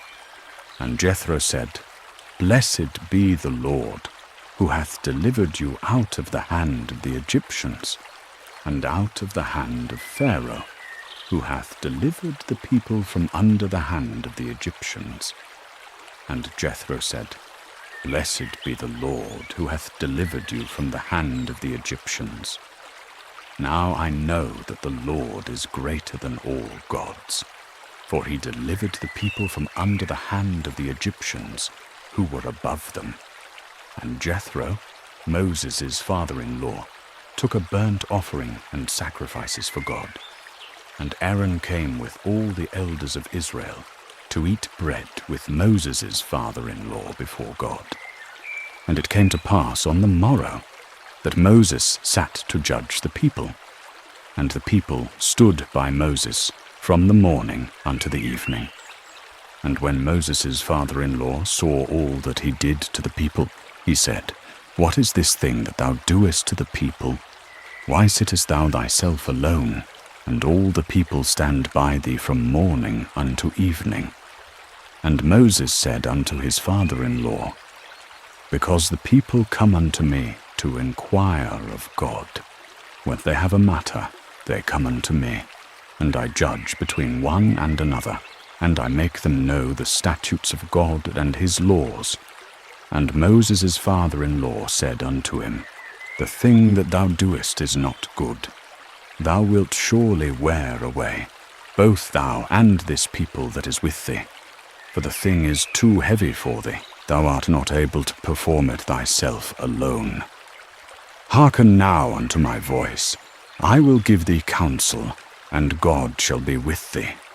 Be thou for the people to God ward, that thou mayest bring the causes unto God. And thou shalt teach them the statutes and the laws, and shalt make them know the way wherein they must walk, and the work that they must do. Moreover, thou shalt provide out of all the people able men, such as fear God, men of truth, hating covetousness, and place such over them, to be rulers of thousands, rulers of hundreds, rulers of 50s, and rulers of 10s. And let them judge the people at all seasons. And it shall be, that every great matter they shall bring it unto thee, but every small matter they shall judge. So shall it be easier for thyself, and they shall bear the burden with thee. If thou shalt do this thing, and God command thee so, then thou shalt be able to endure, and all this people also shall go to their place in peace. And Moses hearkened to the voice of his father-in-law, and did all that he had said. And Moses chose able men out of all Israel, and made them heads over the people, rulers of thousands, rulers of hundreds, rulers of 50s, and rulers of 10s. And they judged the people at all seasons. The hard causes they brought unto Moses, but every small matter they judged themselves. And Moses let his father-in-law depart, and he went his way into his own land.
The book of Exodus, chapter 19.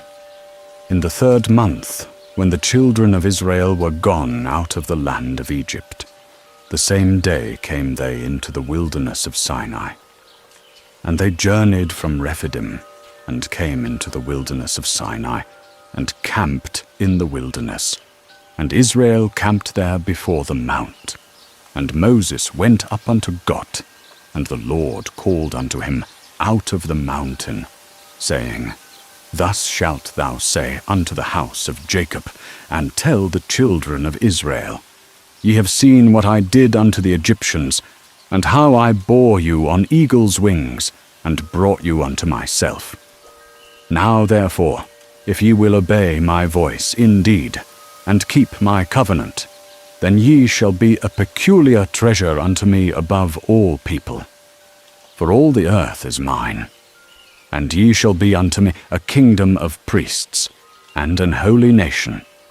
These are the words which thou shalt speak unto the children of Israel. And Moses came, and called for the elders of the people, and laid before their faces all the words which the Lord had commanded him. And all the people answered together, and said, All that the Lord hath spoken we will do. And Moses returned the words of the people unto the Lord. And the Lord said unto Moses, Lo, I come unto thee in a thick cloud, that the people may hear when I speak with thee, and may also believe thee forever. And Moses told the words of the people unto the Lord. And the Lord said unto Moses, Go unto the people, and sanctify them today and tomorrow, and let them wash their garments, and be ready against the 3rd day. For the 3rd day the Lord will come down in the sight of all the people upon Mount Sinai, and thou shalt set bounds unto the people round about, saying, Take heed to yourselves, that ye go not up into the mount, or touch the border of it. Whosoever toucheth the mount shall be surely put to death. There shall not a hand touch it, but he shall surely be stoned or shot through. Whether it be beast or man, it shall not live. When the trumpet soundeth long, they shall come up to the mount. And Moses went down from the mount unto the people, and sanctified the people, and they washed their garments. And he said unto the people, Be ready against the 3rd day, come not near a woman. And it came to pass on the 3rd day in the morning, that there were thunders and lightnings, and a thick cloud upon the mount, and the voice of the trumpet exceeding loud, and all the people that was in the camp trembled. And Moses brought forth the people out of the camp to meet with God, and they stood at the nether part of the mount. And Mount Sinai was altogether on a smoke, because the Lord descended upon it in fire, and the smoke thereof ascended as the smoke of a furnace, and the whole mount quaked greatly. And when the voice of the trumpet sounded long, and waxed louder and louder, Moses spake, and God answered him by a voice. And the Lord came down upon Mount Sinai, on the top of the mount. And the Lord called Moses up to the top of the mount, and Moses went up. And the Lord said unto Moses, Go down, and charge the people, lest they break through unto the Lord to gaze, and many of them perish. And let the priests also, who come near to the Lord, sanctify themselves, lest the Lord break forth upon them. And Moses said unto the Lord, The people cannot come up to Mount Sinai, for thou didst charge us, saying, Set bounds about the mount, and sanctify it. And the Lord said unto him, Away, get thee down, and come up thou, and Aaron with thee. But let not the priests and the people break through, to come up unto the Lord, lest he break forth upon them. So Moses went down unto the people, and spake unto them. The book of Exodus, chapter 20. And God spake all these words, saying, I am the Lord thy God, which brought thee out of the land of Egypt, out of the house of bondage. Thou shalt have no other gods before me.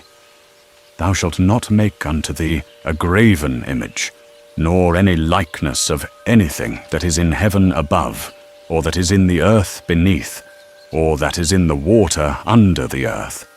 Thou shalt not bow down thyself to them, nor serve them. For I, the Lord thy God, am a jealous God, visiting the iniquity of the fathers upon the children unto the third and fourth generation of them that hate me, and showing mercy unto thousands of them that love me, and keep my commandments. Thou shalt not take the name of the Lord thy God in vain, for the Lord will not hold him guiltless that taketh his name in vain. Remember the Sabbath day, to keep it holy. 6 days shalt thou labor, and do all thy work.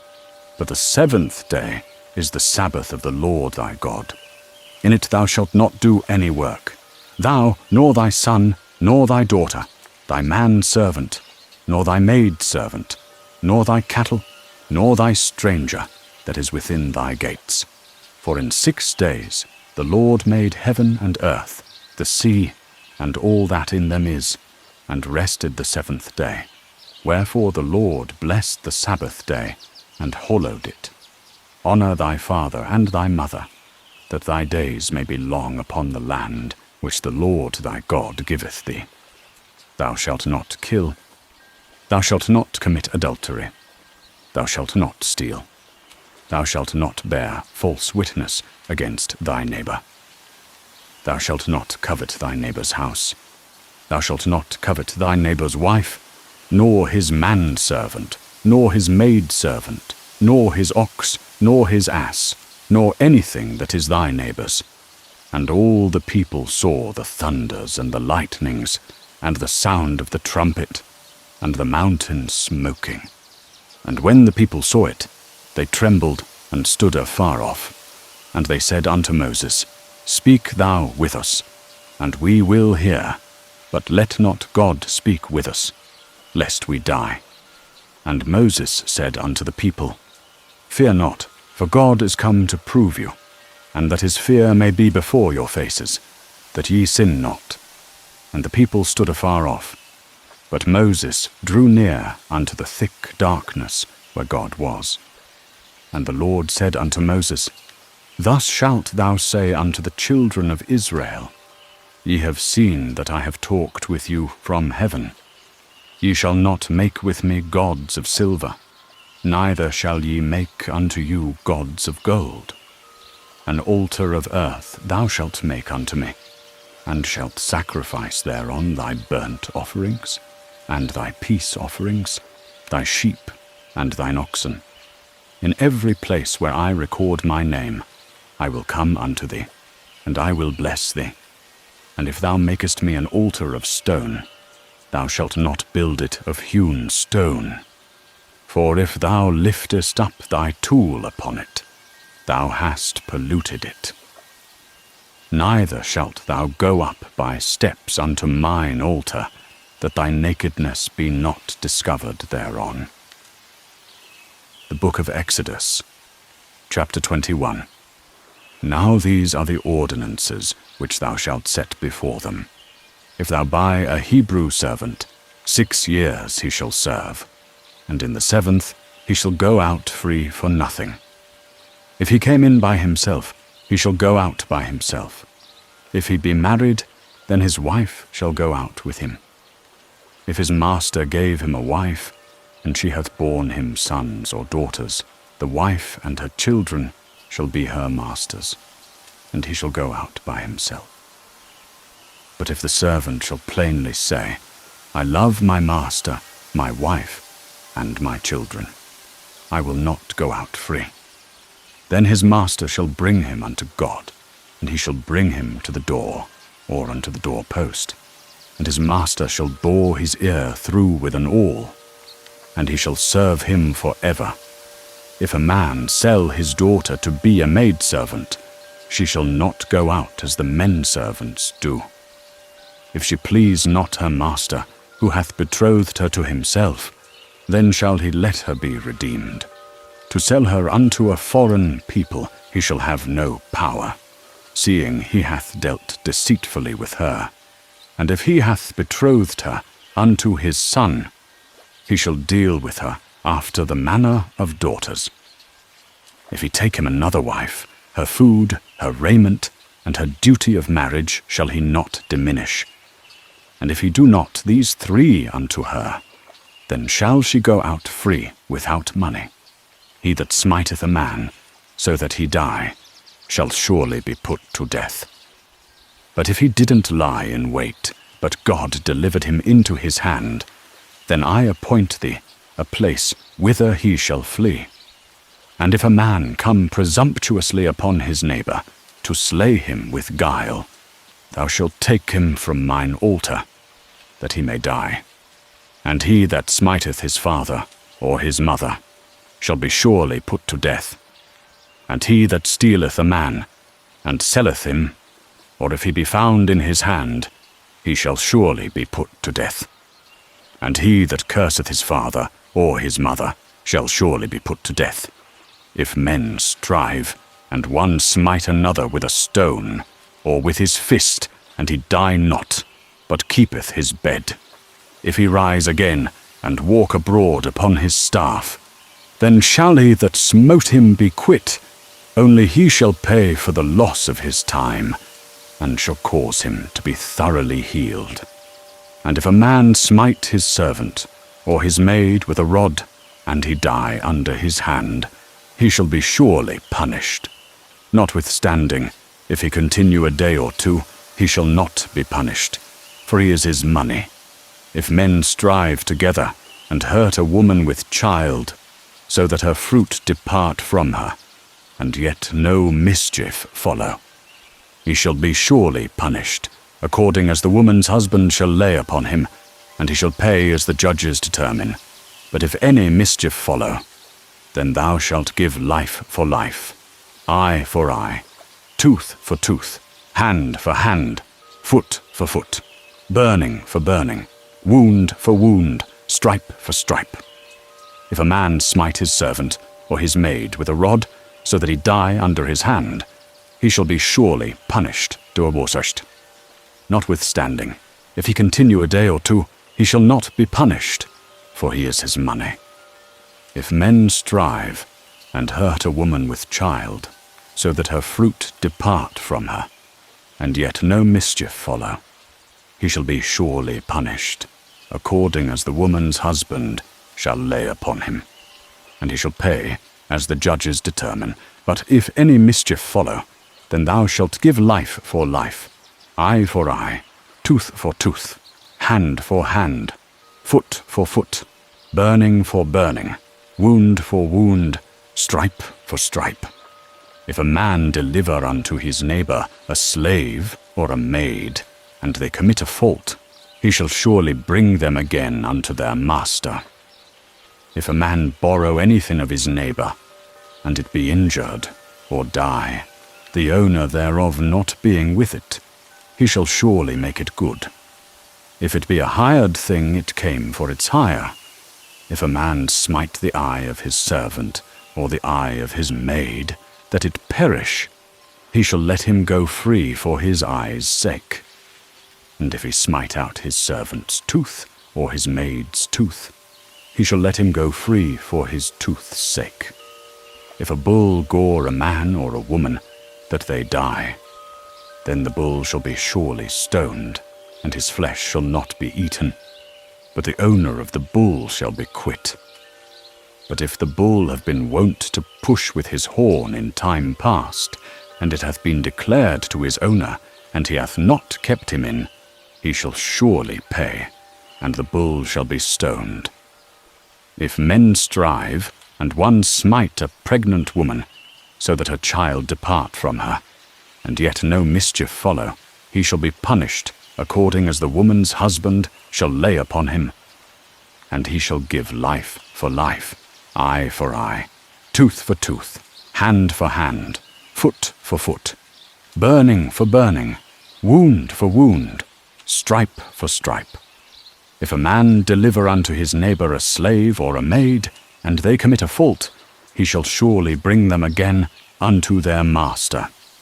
If a man borrow anything of his neighbor, and it be injured or die, the owner thereof not being with it, he shall surely make it good.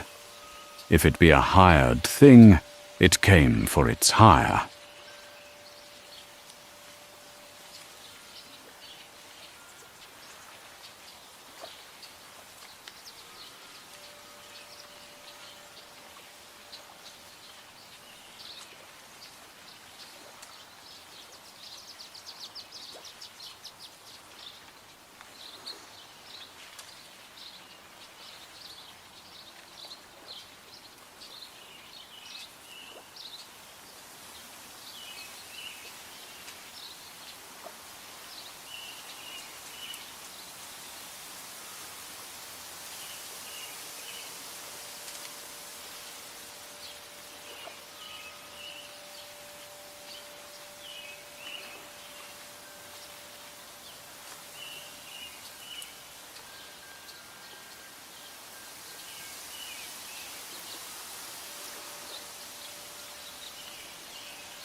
The book of Exodus, chapter 22.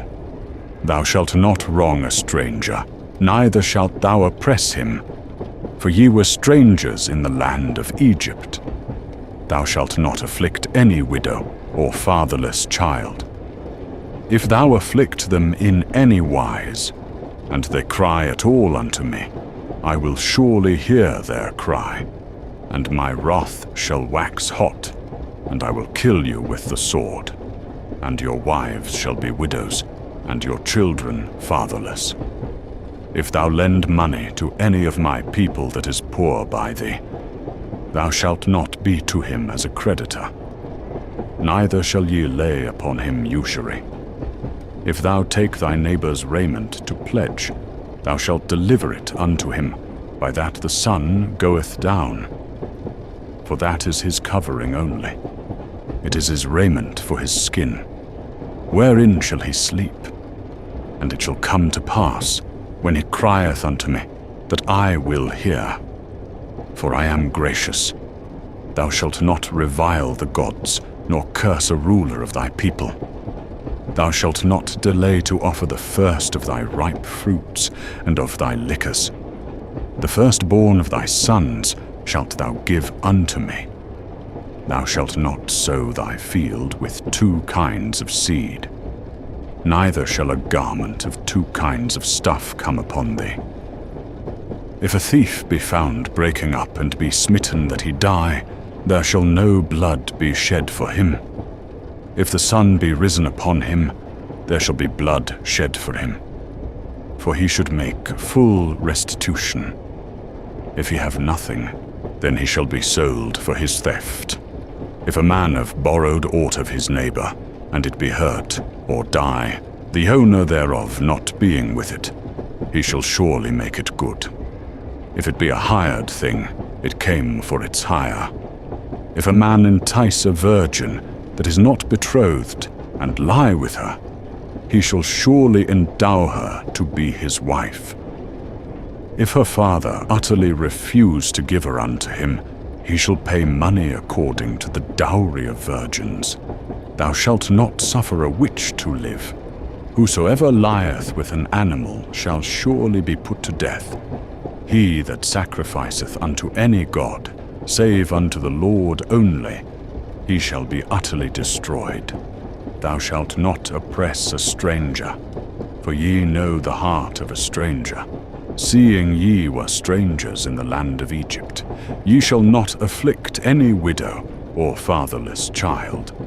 If thou afflict them in any wise, and they cry at all unto me, I will surely hear their cry, and my wrath shall wax hot, and I will kill you with the sword, and your wives shall be widows, and your children fatherless.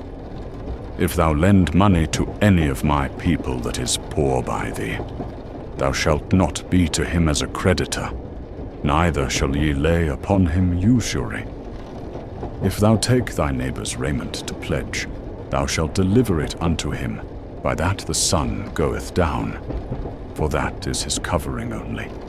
It is his raiment for his skin, wherein shall he sleep.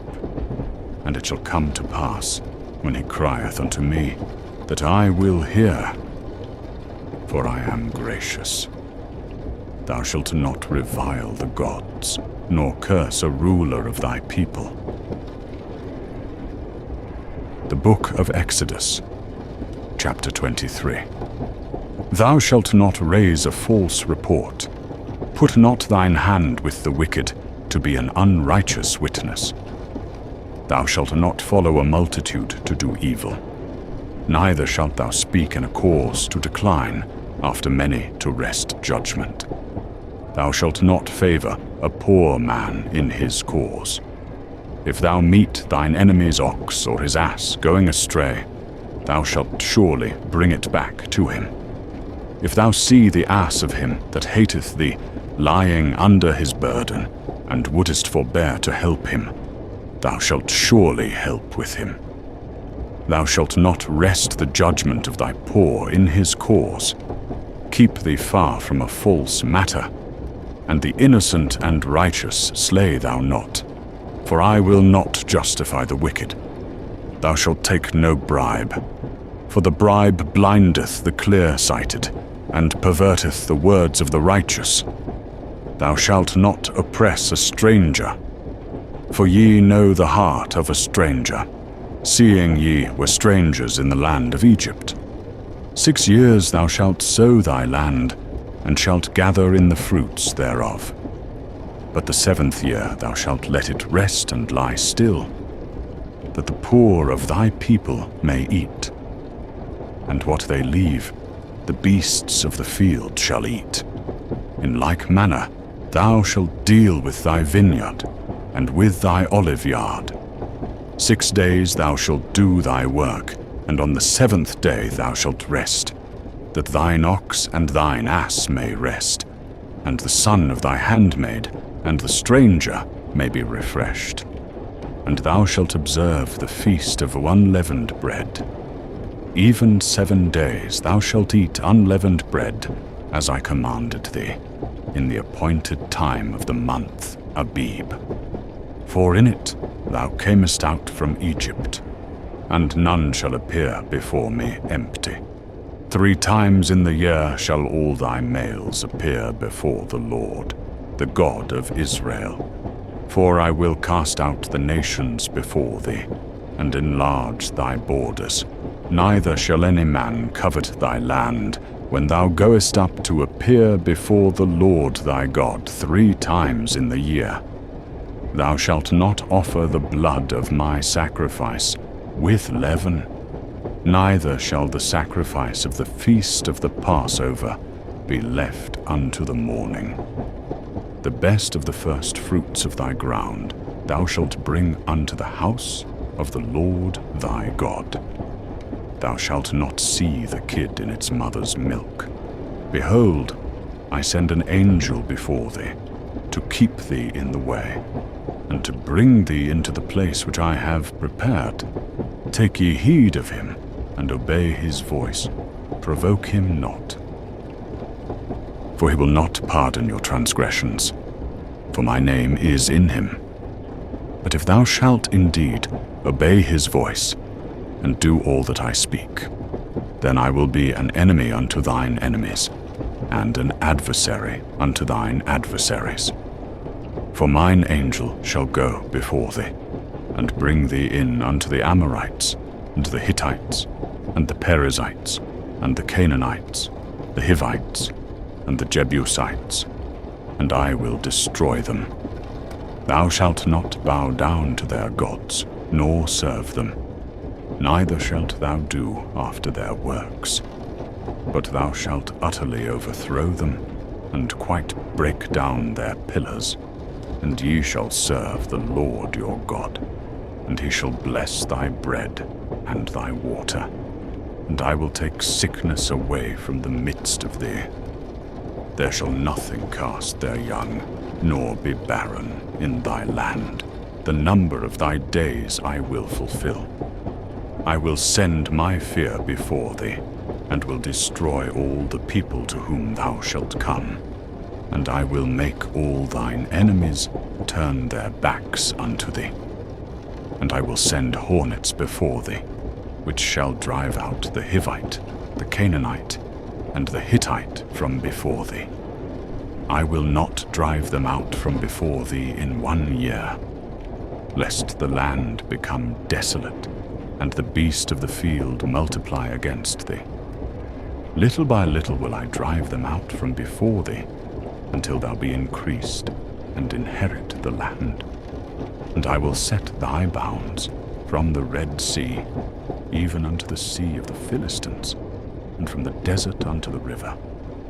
For I will deliver the inhabitants of the land into your hand, and thou shalt drive them out before thee.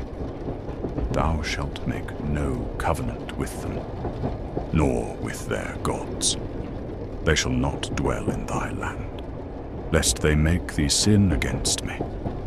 For if thou serve their gods, it will surely be a snare unto thee.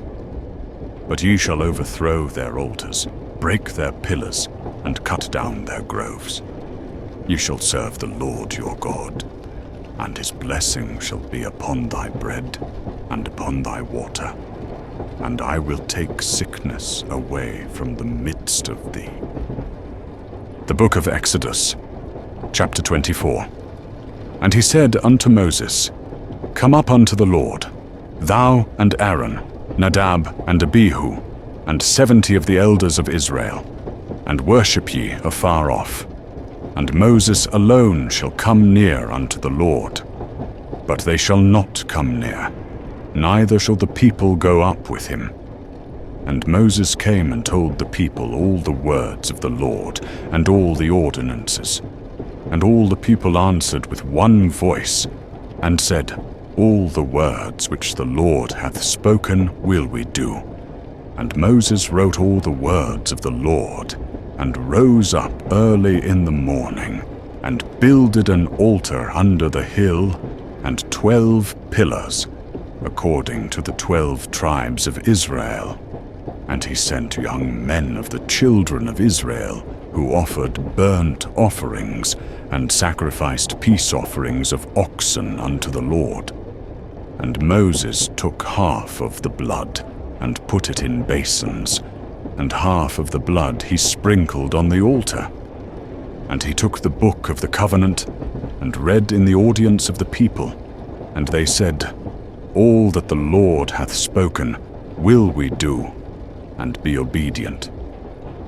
And Moses took the blood, and sprinkled it on the people, and said, Behold the blood of the covenant, which the Lord hath made with you concerning all these words. Then went up Moses, and Aaron, Nadab, and Abihu, and 70 of the elders of Israel. And they saw the God of Israel. And there was under his feet, as it were, a paved work of a sapphire stone, and as it were the body of heaven in its clearness. And upon the nobles of the children of Israel he laid not his hand. Also they saw God, and did eat and drink. And the Lord said unto Moses, Come up unto me into the mount, and be there. And I will give thee tables of stone, and a law, and commandments which I have written, that thou mayest teach them. And Moses rose up, and his minister Joshua. And Moses went up into the mount of God. And he said unto the elders, Tarry ye here for us, until we come again unto you. And behold, Aaron and Hur are with you. Whosoever hath a cause, let him come near unto them. And Moses went up into the mount, and a cloud covered the mount. And the glory of the Lord abode upon Mount Sinai, and the cloud covered it 6 days. And the 7th day he called unto Moses out of the midst of the cloud. And the sight of the glory of the Lord was as a consuming fire on the top of the mount in the eyes of the children of Israel. And Moses went into the midst of the cloud, and went up into the mount. And Moses was in the mount 40 days and 40 nights.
book of Exodus, chapter 25.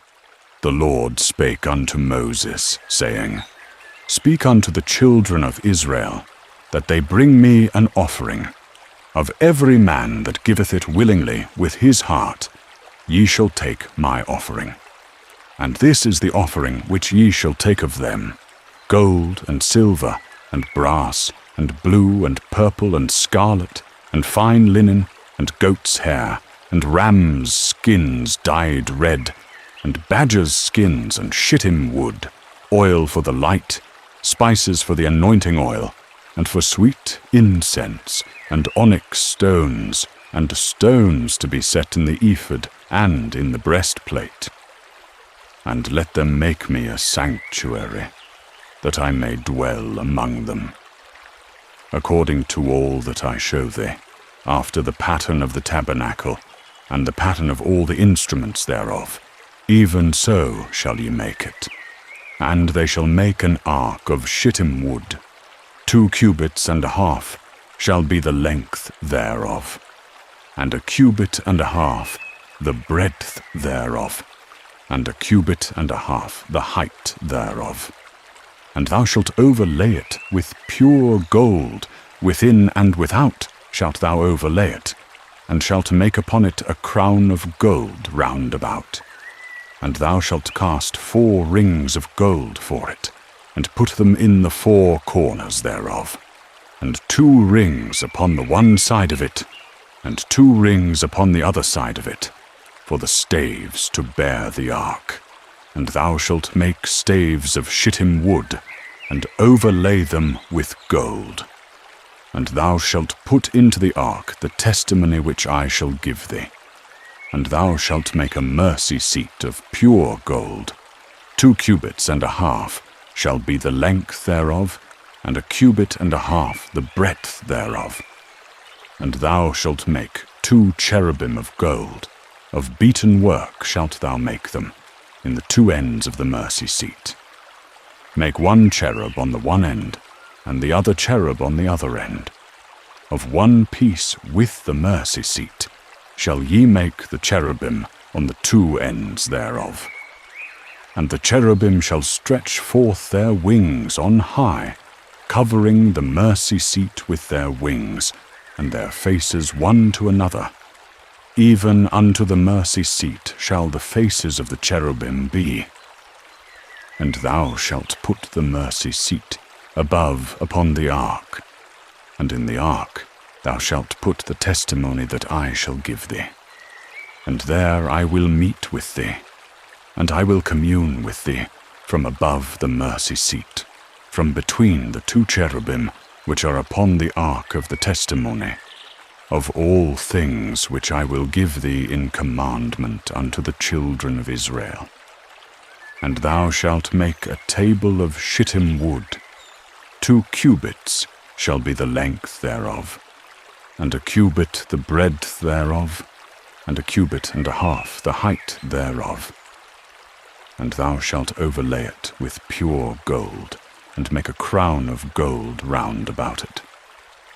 And thou shalt make unto it a border of 1 hand breadth round about, and thou shalt make a crown of gold for the border round about.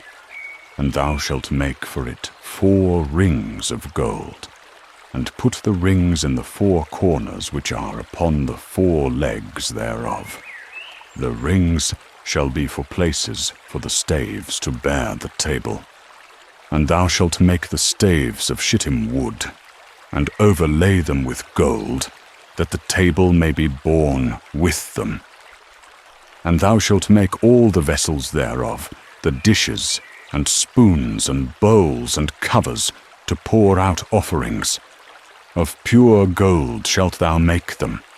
And thou shalt set upon the table shewbread before me alway. And thou shalt make a candlestick of pure gold.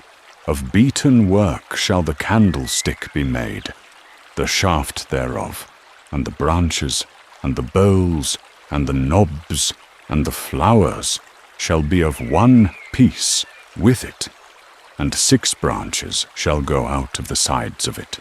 3 branches of the candlestick out of the one side, and 3 branches of the candlestick out of the other side, 3 bowls made after the fashion of almonds in one branch, a knob and a flower, and 3 bowls made after the fashion of almonds in the other branch, a knob and a flower. So in the 6 branches going out of the candlestick. And in the candlestick shall be 4 bowls made after the fashion of almonds, with its knobs and its flowers, and a knob under 2 branches of the same, and a knob under 2 branches of the same, and a knob under 2 branches of the same, according to the 6 branches that go out of the candlestick.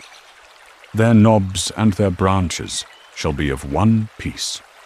All of it shall be one beaten work of pure gold.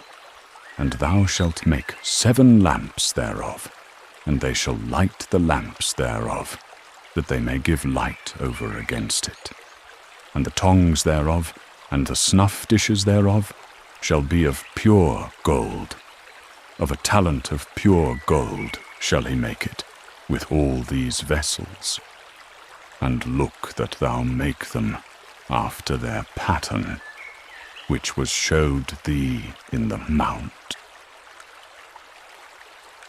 The book of Exodus, chapter 26. And thou shalt make the tabernacle with 10 curtains of fine twined linen, and blue, and purple, and scarlet.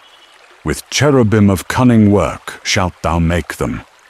The length of each curtain shall be 28 cubits, and the breadth of each curtain 4 cubits.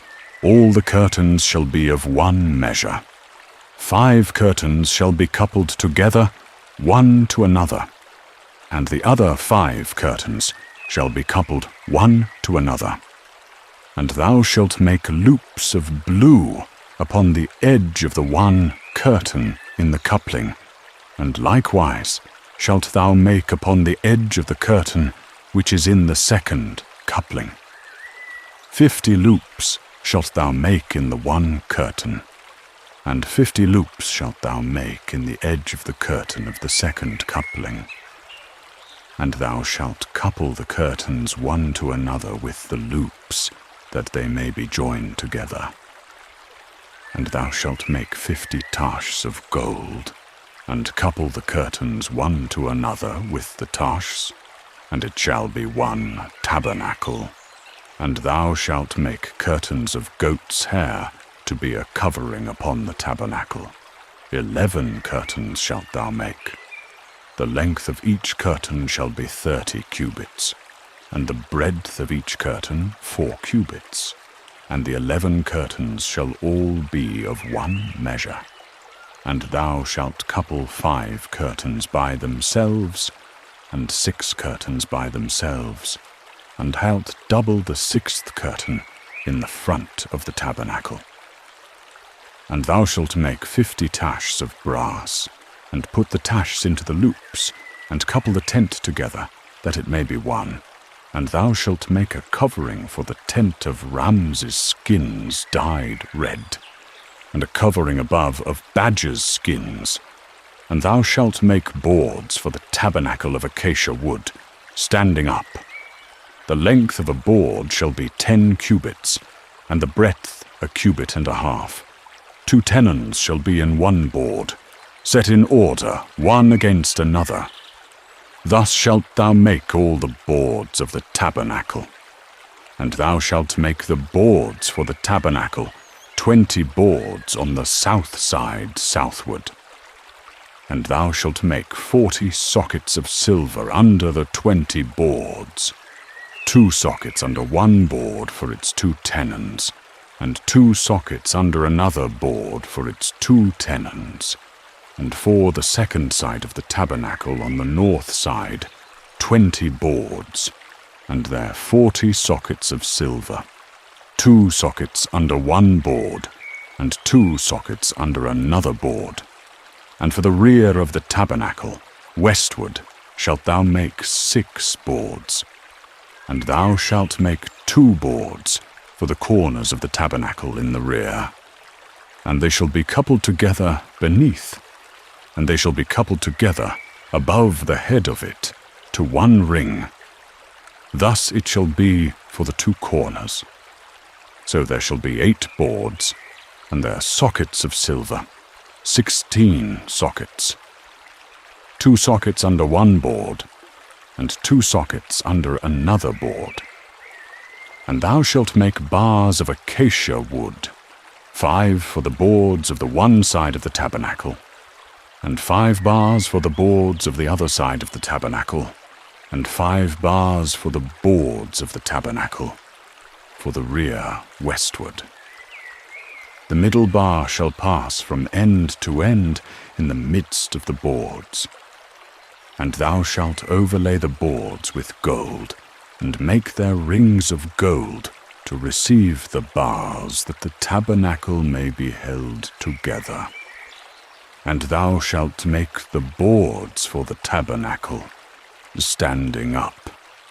And thou shalt make the veil of blue, and purple, and scarlet, and fine twined linen. With cherubim shall it be made. And thou shalt hang it upon 4 pillars of acacia, overlaid with gold, with hooks of gold. And they shall stand upon 4 sockets of silver. And thou shalt hang the veil under the taches, that thou mayest bring in thither within the veil the ark of the testimony. And the veil shall divide unto you between the holy place and the most holy.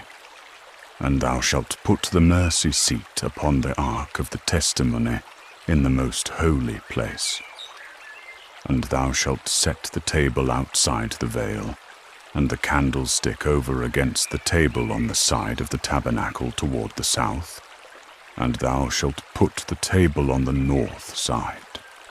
And thou shalt make a hanging for the door of the tent of blue, and purple, and scarlet, and fine twined linen of cunning work. And thou shalt make for it 5 pillars, and overlay their hooks with gold, and their sockets shall be of brass. And thou shalt make the court of the tabernacle. On the south side, southward, there shall be hangings for the court of fine twined linen, 100 cubits long for one side, with 20 pillars, and their 20 sockets of brass. And for the north side, 100 cubits long, with 20 pillars, and their 20 sockets of brass. And for the west side, the hangings of 50 cubits, with 10 pillars, and their 10 sockets. And for the east side, the hangings of 50 cubits. And the hangings for the gate of the court shall be 15 cubits, with their 3 pillars and their 3 sockets. All the pillars round about the court shall be overlaid with silver. Their hooks shall be of silver, and their sockets of brass. And thou shalt make for the court a screen for the gate of blue, and purple, and scarlet, and fine twined linen of cunning work. And the pillars thereof shall be 4, and their sockets 4.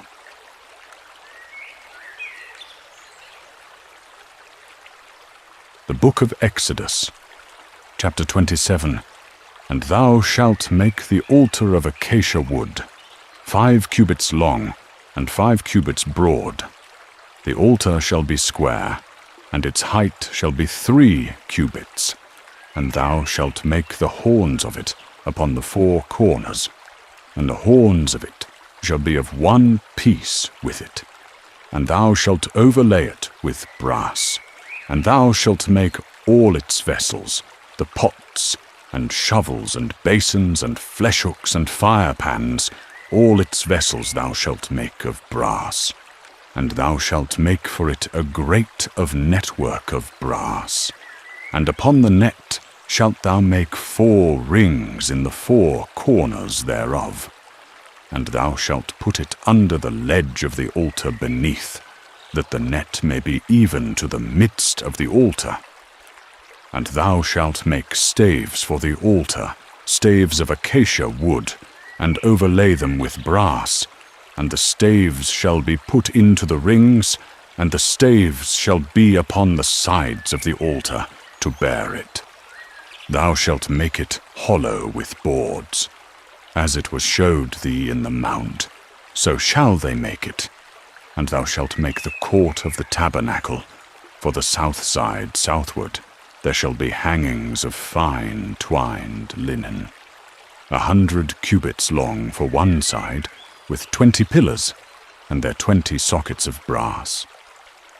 And for the north side 100 cubits long, with 20 pillars, and their 20 sockets of brass. And for the west side the hangings of 50 cubits, with 10 pillars, and their 10 sockets. And for the east side the hangings of 50 cubits, and the hangings for the gate of the court shall be 15 cubits, with their 3 pillars and their 3 sockets. All the pillars round about the court shall be overlaid with silver. Their hooks shall be of silver, and their sockets of brass. And thou shalt bring in the altar of burnt offering before the tabernacle. And thou shalt put the laver between the tent of the congregation and the altar, and thou shalt put water therein. For Aaron and his sons shall wash their hands and their feet thereat. When they go into the tent of the congregation, they shall wash with water, that they die not. Or when they come near to the altar to minister, to burn offering made by fire unto the Lord. So they shall wash their hands and their feet, that they die not. And it shall be a statute forever to him, and to his seed throughout their generations. And thou shalt command the children of Israel, that they bring thee pure oil olive, beaten for the light, to cause the lamp to burn always. In the tabernacle of the congregation without the veil, which is before the testimony, Aaron and his sons shall order it from evening to morning before the Lord. It shall be a statute forever unto their generations on the behalf of the children of Israel. Thou shalt make the altar of incense of acacia wood. A cubit shall be the length thereof, and a cubit the breadth thereof. It shall be square, and 2 cubits shall be the height thereof. Its horns shall be of the same. And thou shalt overlay it with pure gold, the top thereof, and the sides thereof round about, and its horns. And thou shalt make unto it a crown of gold round about. And 2 golden rings shalt thou make for it under the crown of it, by the 2 corners thereof, upon the 2 sides of it shalt thou make it. And they shall be for staves to bear it withal. And thou shalt make the staves of acacia wood, and overlay them with gold. And thou shalt put it before the veil that is by the ark of the testimony, before the mercy seat that is over the testimony, where I will meet with thee. And Aaron shall burn thereon sweet incense every morning. When he dresseth the lamps, he shall burn incense upon it. And when Aaron lighteth the lamps at even, he shall burn incense upon it, a perpetual incense before the Lord throughout your generations. Ye shall offer no strange incense thereon, nor burnt sacrifice, nor meal offering, neither shall ye pour drink offering thereon. And Aaron shall make an atonement upon the horns of it once in a year with the blood of the sin offering of atonements. Once in the year shall he make atonement upon it throughout your generations. It is most holy unto the Lord. And thou shalt make the laver of brass, and the foot of it of brass, to wash withal. And thou shalt put it between the tabernacle of the congregation and the altar, and thou shalt put water therein. For Aaron and his sons shall wash their hands and their feet thereat. When they go into the tabernacle of the congregation, they shall wash with water, that they die not. And thou shalt set the court of the tabernacle round about with hangings of fine twined linen, and the pillars thereof with their sockets. And the hanging for the gate of the court shall be of blue, and purple, and scarlet, and fine twined linen, of cunning work, and their pillars shall have their sockets, and their hooks overlaid with silver, and their fillets of silver. And all the pillars of the court shall be filleted with silver. The length of the court shall be 100 cubits, and the breadth 50, and the height 5 cubits of fine twined linen, and their sockets of brass, the hooks of the pillars and their fillets of silver. And the hanging for the gate shall be 15 cubits. The hangings of the court all round shall be of fine twined linen.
The book of Exodus, chapter 28. And bring thou near unto thee Aaron thy brother, and his sons with him, from among the children of Israel, that he may minister unto me in the priest's office, even Aaron, Nadab, and Abihu, Eleazar, and Ithamar, Aaron's sons. And thou shalt make holy garments for Aaron thy brother, for glory and for beauty. And thou shalt speak unto all that are wise-hearted, whom I have filled with the spirit of wisdom, that they make Aaron's garments to sanctify him, that he may minister unto me in the priest's office. And these are the garments which they shall make: a breastplate, and an ephod, and a robe, and a coat of checker work, a mitre, and a girdle. And they shall make holy garments for Aaron thy brother, and his sons, that he may minister unto me in the priest's office. And they shall take the gold, and the blue, and the purple, and the scarlet, and the fine linen. And they shall make the ephod of gold, of blue, and purple, scarlet, and fine twined linen, the work of the skillful workman. It shall have 2 shoulder pieces joined to the 2 ends thereof, that it may be joined together. And the skillfully woven band that is upon it, wherewith to gird it on, shall be of the same piece, and like the work thereof, of gold, of blue, and purple, and scarlet, and fine twined linen. And thou shalt take 2 onyx stones, and grave on them the names of the children of Israel, 6 of their names on the one stone, and the names of the 6 that remain on the other stone, according to their birth, with the work of an engraver in stone, like the engravings of a signet. Shalt thou engrave the 2 stones, according to the names of the children of Israel. Thou shalt make them to be enclosed in settings of gold, and thou shalt put the 2 stones upon the shoulder pieces of the ephod, to be stones of memorial for the children of Israel. And Aaron shall bear their names before Jehovah upon his 2 shoulders for a memorial. And thou shalt make settings of gold, and 2 chains of pure gold, like cords shalt thou make them. And thou shalt put the corded chains on the settings. And thou shalt make a breastplate of judgment, the work of the skillful workman. Like the work of the ephod, thou shalt make it, of gold, of blue, and purple, and scarlet, and fine twined linen. Shalt thou make it? 4 square it shall be, and double. A span shall be the length thereof, and a span the breadth thereof. And thou shalt set in it settings of stones, 4 rows of stones. A row of sardius, topaz, and carbuncle shall be the first row, and the second row an emerald, a sapphire, and a diamond, and the third row a jacinth, an agate, and an amethyst, and the 4th row a beryl, and an onyx, and a jasper. They shall be enclosed in gold in their settings. And the stones shall be according to the names of the children of Israel, 12 according to their names, like the engravings of a signet, every one according to his name. They shall be for the 12 tribes. And thou shalt make upon the breastplate chains like cords, of wreathen work of pure gold. And thou shalt make upon the breastplate 2 rings of gold, and shalt put the 2 rings on the 2 ends of the breastplate. And thou shalt put the 2 wreathen chains of gold in the 2 rings at the ends of the breastplate. And the other 2 ends of the 2 wreathen chains thou shalt put on the 2 settings, and put them on the shoulder pieces of the ephod in the forefront thereof. And thou shalt make 2 rings of gold, and shalt put them upon the 2 ends of the breastplate, on the edge thereof which is toward the side of the ephod inward. And thou shalt make 2 rings of gold, and shalt put them on the 2 shoulder pieces of the ephod underneath, in the forefront thereof, close by the coupling thereof. above the skillfully woven band of the ephod. And they shall bind the breastplate by the rings thereof unto the rings of the ephod with a lace of blue, that it may be upon the skillfully woven band of the ephod, and that the breastplate be not loosed from the ephod. And Aaron shall bear the names of the children of Israel in the breastplate of judgment upon his heart, when he goeth in unto the holy place, for a memorial before Jehovah continually. And thou shalt put in the breastplate of judgment, the Urim and the Thummim, and they shall be upon Aaron's heart, when he goeth in before Jehovah. And Aaron shall bear the judgment of the children of Israel upon his heart, before Jehovah continually. And thou shalt make the robe of the ephod all of blue, and it shall have a hole for the head in the midst thereof.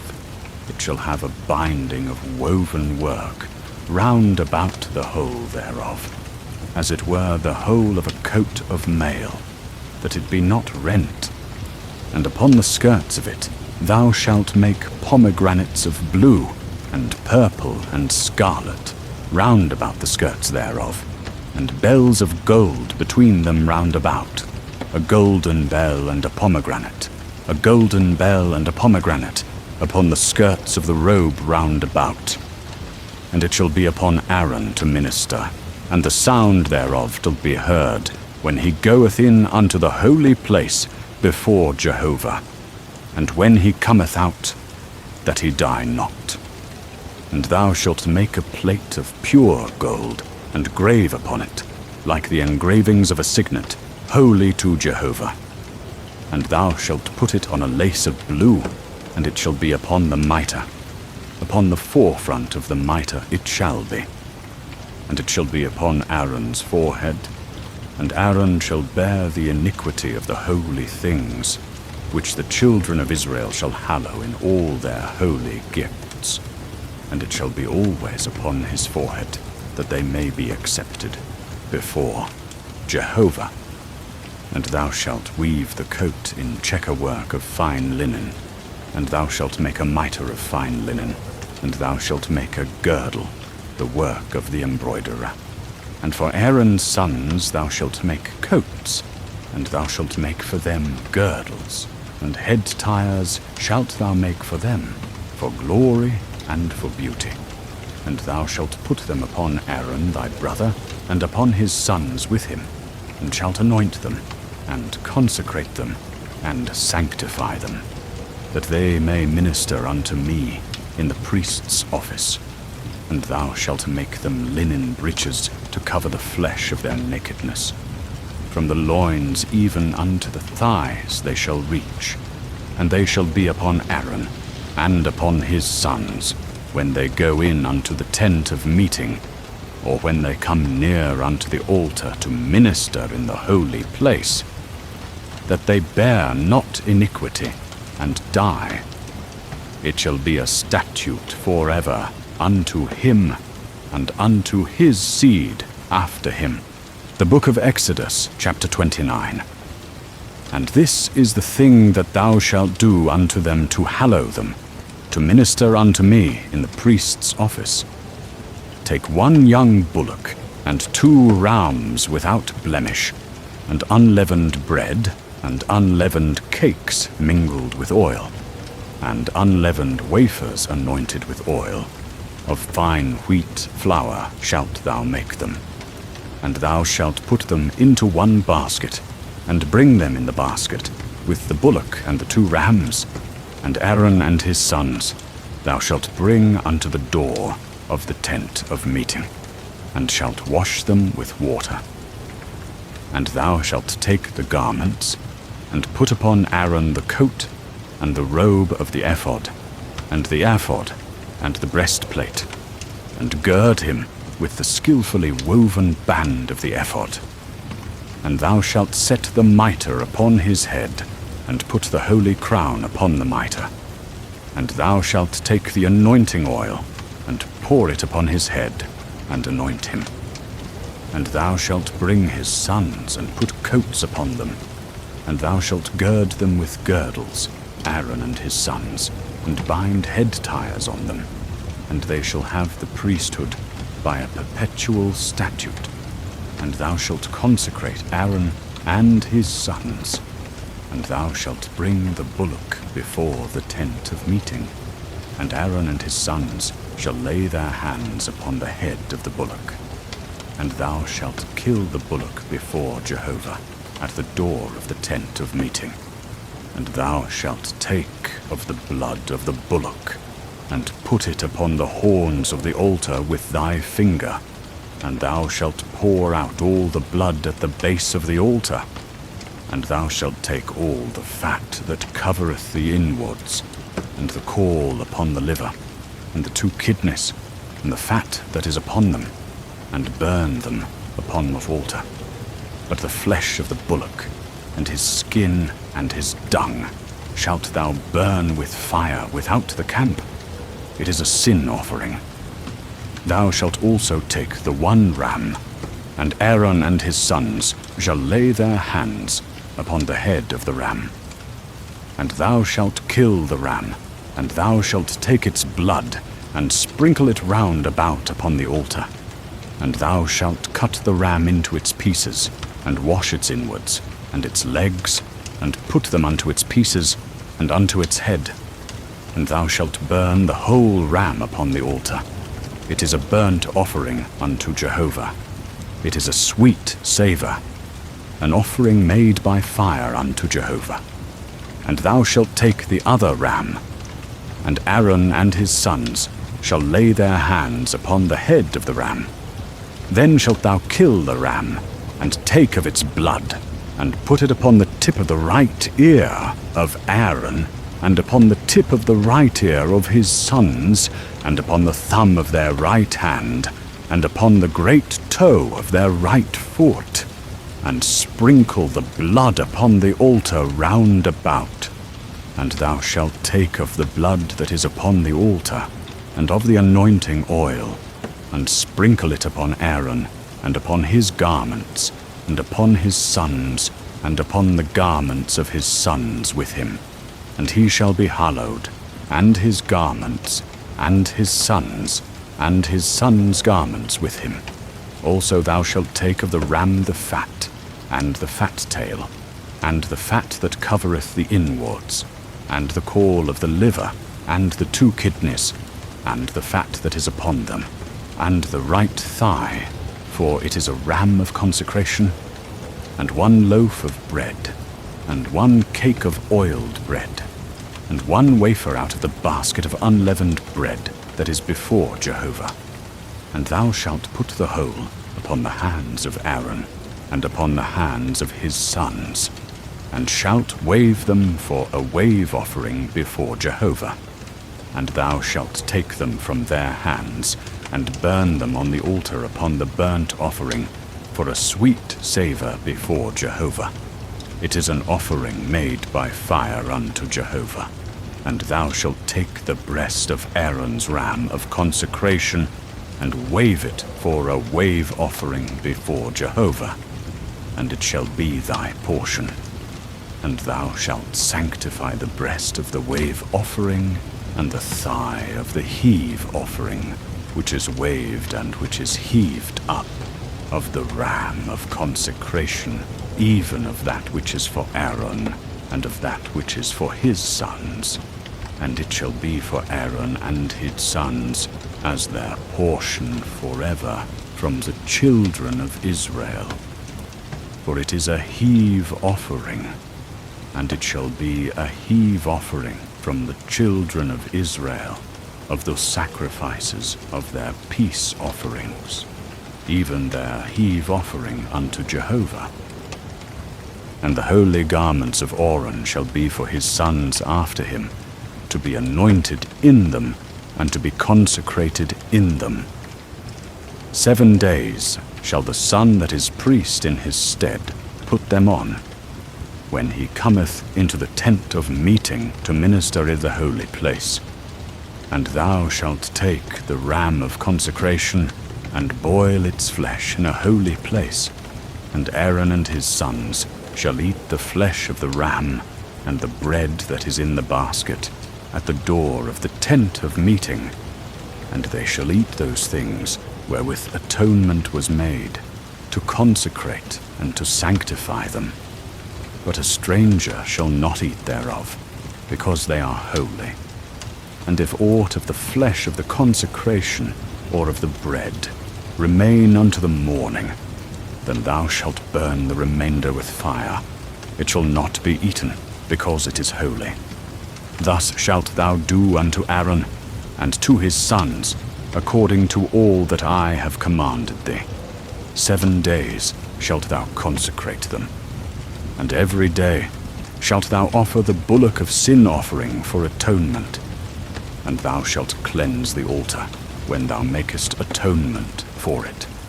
And thou shalt anoint it to sanctify it. 7 days thou shalt make atonement for the altar and sanctify it. And the altar shall be most holy.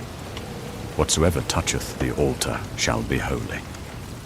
Now this is that which thou shalt offer upon the altar: 2 lambs a year old, day by day, continually.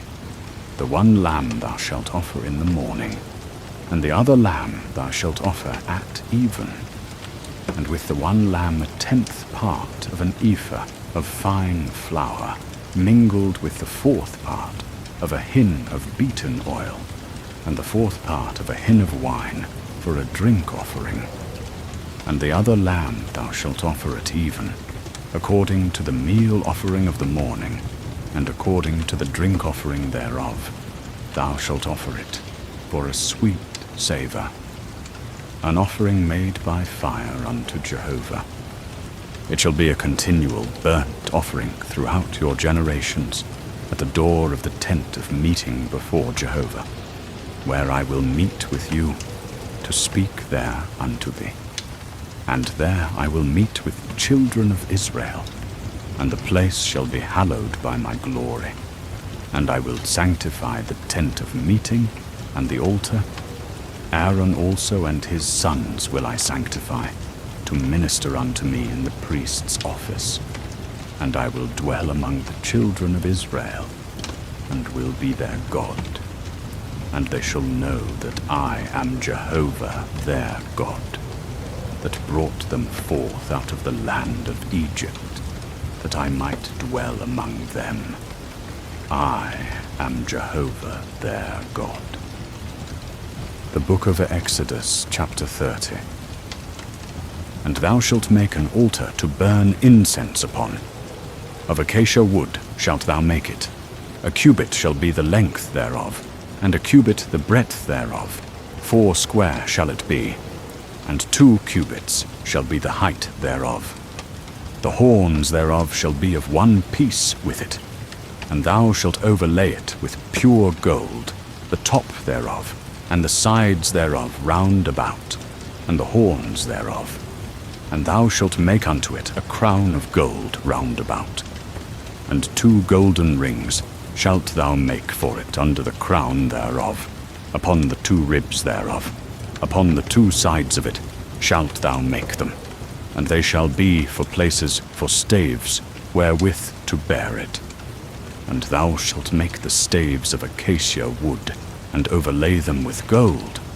And thou shalt put it before the veil that is by the ark of the testimony, before the mercy seat that is over the testimony, where I will meet with thee.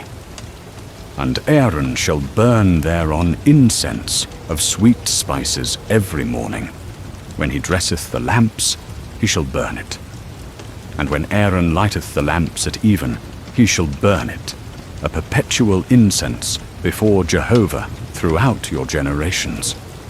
Ye shall offer no strange incense thereon, nor burnt offering, nor meal offering, and ye shall pour no drink offering thereon. And Aaron shall make atonement upon the horns of it once in the year. With the blood of the sin offering of atonement once in the year shall he make atonement for it throughout your generations. It is most holy unto Jehovah. And Jehovah spake unto Moses, saying, When thou takest the sum of the children of Israel, according to those that are numbered of them, then shall they give every man a ransom for his soul unto Jehovah, when thou numberest them, that there be no plague among them, when thou numberest them. This they shall give, every one that passeth over unto them that are numbered, half a shekel after the shekel of the sanctuary. The shekel is 20 gerahs, half a shekel for an offering to Jehovah. Every one that passeth over unto them that are numbered, from 20 years old and upward, shall give the offering of Jehovah. The rich shall not give more, and the poor shall not give less than the half shekel, when they give the offering of Jehovah to make atonement for your souls. And thou shalt take the atonement money from the children of Israel, and shalt appoint it for the service of the tent of meeting, that it may be a memorial for the children of Israel before Jehovah, to make atonement for your souls. And Jehovah spake unto Moses, saying, Thou shalt also make a laver of brass, and the base thereof of brass, whereat to wash. And thou shalt put it between the tent of meeting and the altar, and thou shalt put water therein. And Aaron and his sons shall wash their hands and their feet thereat. When they go into the tent of meeting, they shall wash with water, that they die not. Or when they come near to the altar to minister, to burn an offering made by fire unto Jehovah, so they shall wash their hands and their feet, that they die not. And it shall be a statute forever to them, even to him and to his seed throughout their generations. Moreover Jehovah spake unto Moses, saying, Take thou also unto thee the chief spices, of flowing myrrh 500 shekels, and of sweet cinnamon half so much, even 250, and of sweet calamus 250, and of cassia 500, after the shekel of the sanctuary, and of olive oil a hin. And thou shalt make it a holy anointing oil, a perfume compounded after the art of the perfumer. It shall be a holy anointing oil, and thou shalt anoint therewith the tent of meeting, and the ark of the testimony, and the table and all the vessels thereof, and the candlestick and the vessels thereof, and the altar of incense, and the altar of burnt offering, with all the vessels thereof, and the laver and the base thereof.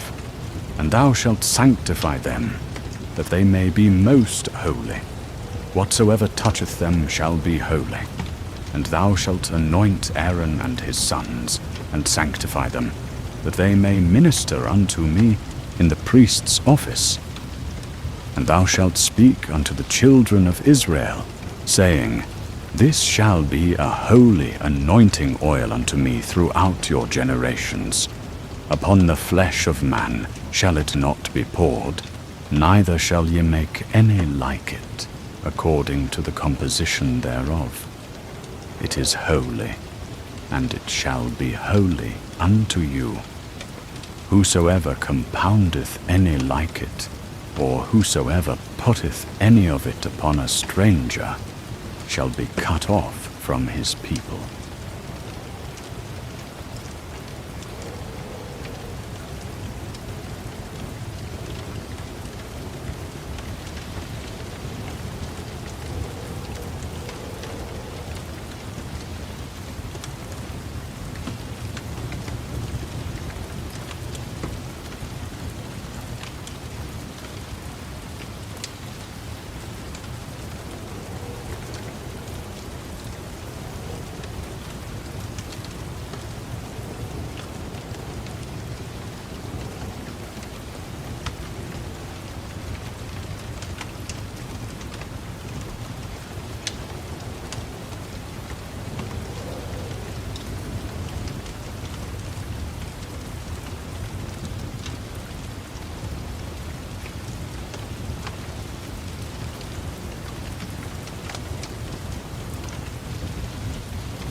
The book of Exodus, chapter 31.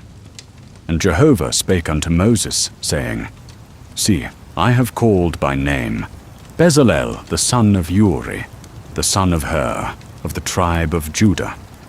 And I have filled him with the Spirit of God, in wisdom, and in understanding, and in knowledge, and in all manner of workmanship, to devise skillful works, to work in gold, and in silver, and in brass, and in cutting of stones for setting, and in carving of wood, to work in all manner of workmanship. And I, behold, I have appointed with him Oholiab, the son of Ahisamach, of the tribe of Dan. And in the hearts of all that are wise-hearted I have put wisdom, that they may make all that I have commanded thee, the tent of meeting, and the ark of the testimony, and the mercy seat that is thereupon, and all the furniture of the tent, and the table and its vessels, and the pure candlestick with all its vessels, and the altar of incense, and the altar of burnt offering with all its vessels, and the laver and its base, and the finely wrought garments, and the holy garments for Aaron the priest, and the garments of his sons to minister in the priest's office, and the anointing oil, and the pure incense for the holy place. According to all that I have commanded thee, shall they do. And Jehovah spake unto Moses, saying, Speak thou also unto the children of Israel, saying, Verily ye shall keep my Sabbaths, for it is a sign between me and you throughout your generations, that ye may know that I am Jehovah who sanctifieth you. Ye shall keep the Sabbath therefore, for it is holy unto you. Every one that profaneth it shall surely be put to death. For whosoever doeth any work therein, that soul shall be cut off from among his people. 6 days shall work be done, but on the 7th day is a Sabbath of solemn rest, holy to Jehovah. Whosoever doeth any work on the Sabbath day shall surely be put to death. Wherefore the children of Israel shall keep the Sabbath, to observe the Sabbath throughout their generations, for a perpetual covenant. It is a sign between me and the children of Israel forever. For in 6 days Jehovah made heaven and earth, and on the 7th day he rested and was refreshed. And he gave unto Moses, when he had made an end of communing with him upon Mount Sinai, the 2 tables of the testimony, tables of stone, written with the finger of God. The book of Exodus, chapter 32. And when the people saw that Moses delayed to come down from the mount, the people gathered themselves together unto Aaron, and said unto him, Up, make us gods, which shall go before us. For as for this Moses, the man that brought us up out of the land of Egypt, we know not what is become of him. And Aaron said unto them, Break off the golden rings which are in the ears of your wives, of your sons and of your daughters, and bring them unto me. And all the people brake off the golden rings which were in their ears, and brought them unto Aaron. And he received it at their hand, and fashioned it with a graving tool, and made it a molten calf. And they said, These are thy gods, O Israel, which brought thee up out of the land of Egypt. And when Aaron saw this, he built an altar before it. And Aaron made proclamation, and said, Tomorrow shall be a feast to Jehovah. And they rose up early on the morrow, and offered burnt offerings, and brought peace offerings. And the people sat down to eat and to drink, and rose up to play. And Jehovah spake unto Moses, Go get thee down, for thy people that thou broughtest up out of the land of Egypt have corrupted themselves. They have turned aside quickly out of the way which I commanded them. They have made them a molten calf, and have worshipped it, and have sacrificed unto it, and said, These are thy gods, O Israel, which brought thee up out of the land of Egypt. And Jehovah said unto Moses, I have seen this people, and behold, it is a stiff-necked people. Now therefore let me alone, that my wrath may wax hot against them, and that I may consume them, and I will make of thee a great nation. And Moses besought Jehovah his God, and said, Jehovah, why doth thy wrath wax hot against thy people, that thou hast brought forth out of the land of Egypt with great power and with a mighty hand? Wherefore should the Egyptians speak, saying, For evil did he bring them forth, to slay them in the mountains, and to consume them from the face of the earth? Turn from thy fierce wrath, and repent of this evil against thy people. Remember Abraham, Isaac, and Israel, thy servants, to whom thou swarest by thine own self, and saidst unto them, I will multiply your seed as the stars of heaven, and all this land that I have spoken of will I give unto your seed, and they shall inherit it forever.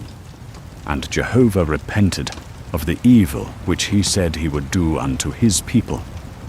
And Moses turned and went down from the mount, with the 2 tables of the testimony in his hand, tables that were written on both their sides. On the one side and on the other were they written. And the tables were the work of God, and the writing was the writing of God, graven upon the tables. And when Joshua heard the noise of the people as they shouted, he said unto Moses, There is a noise of war in the camp.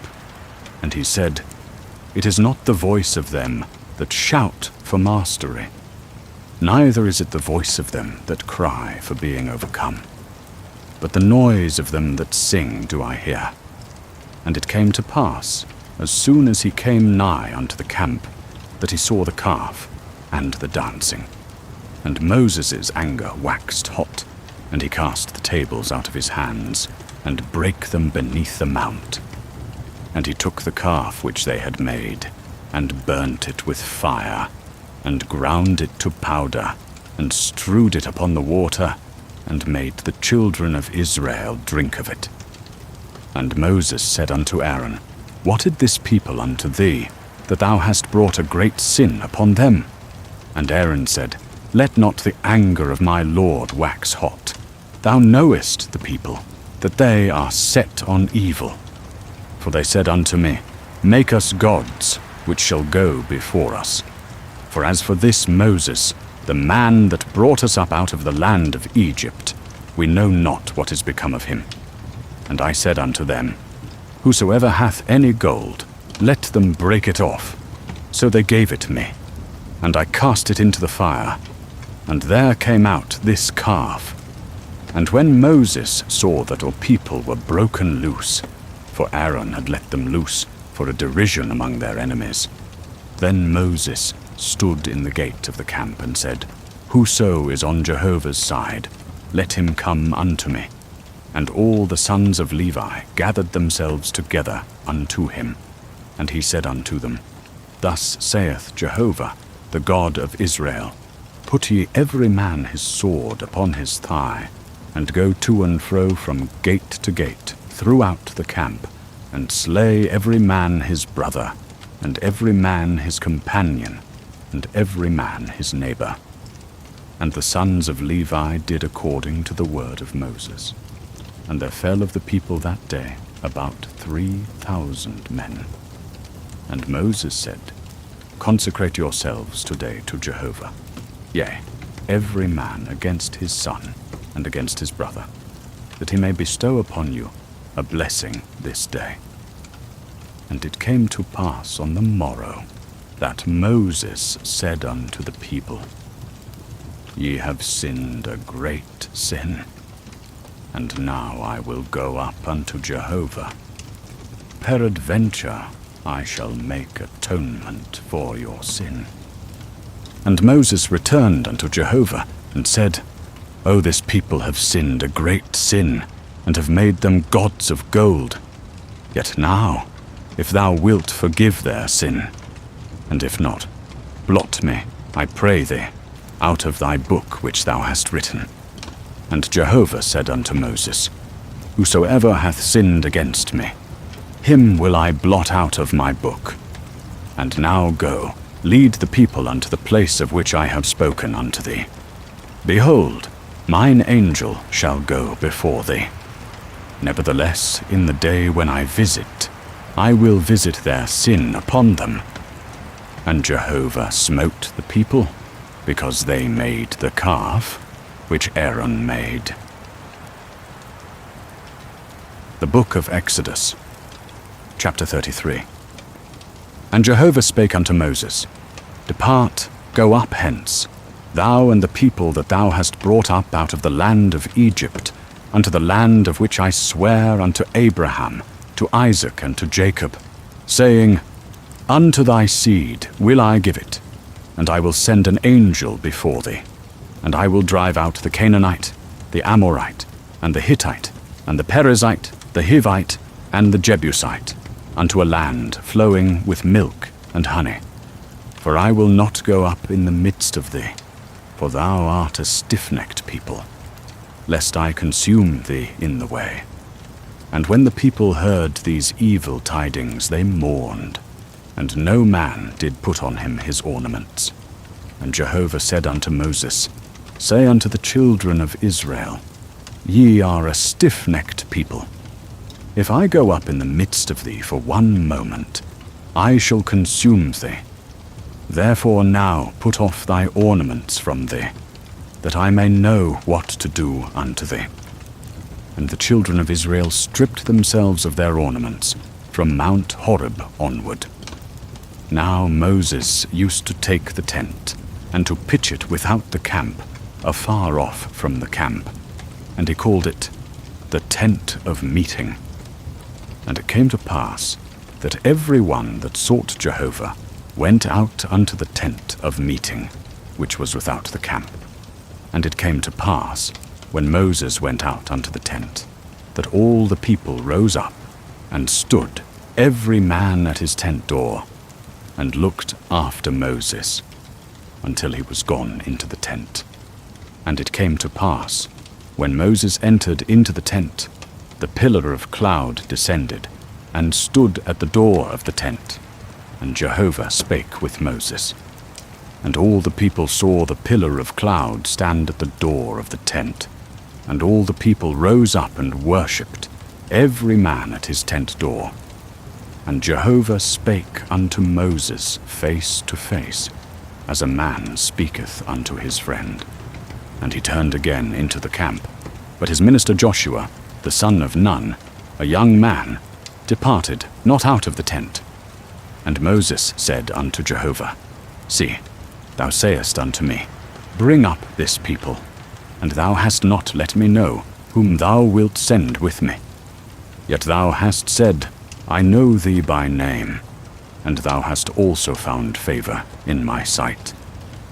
Now therefore I pray thee, if I have found favor of thy sight, show me now thy ways, that I may know thee, to the end that I may find favor in thy sight, and consider that this nation is thy people. And he said, My presence shall go with thee, and I will give thee rest. And he said unto him, If thy presence go not with me, carry us not up hence. For wherein now shall it be known that I have found favor in thy sight, I and thy people? Is it not in that thou goest with us, so that we are separated, I and thy people, from all the people that are upon the face of the earth? And Jehovah said unto Moses, I will do this thing also, that thou hast spoken, for thou hast found favor in my sight, and I know thee by name. And he said, Show me, I pray thee, thy glory. And he said, I will make all my goodness pass before thee, and will proclaim the name of Jehovah before thee.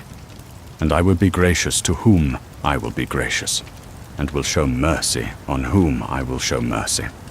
And he said, Thou canst not see my face, for man shall not see me, and live.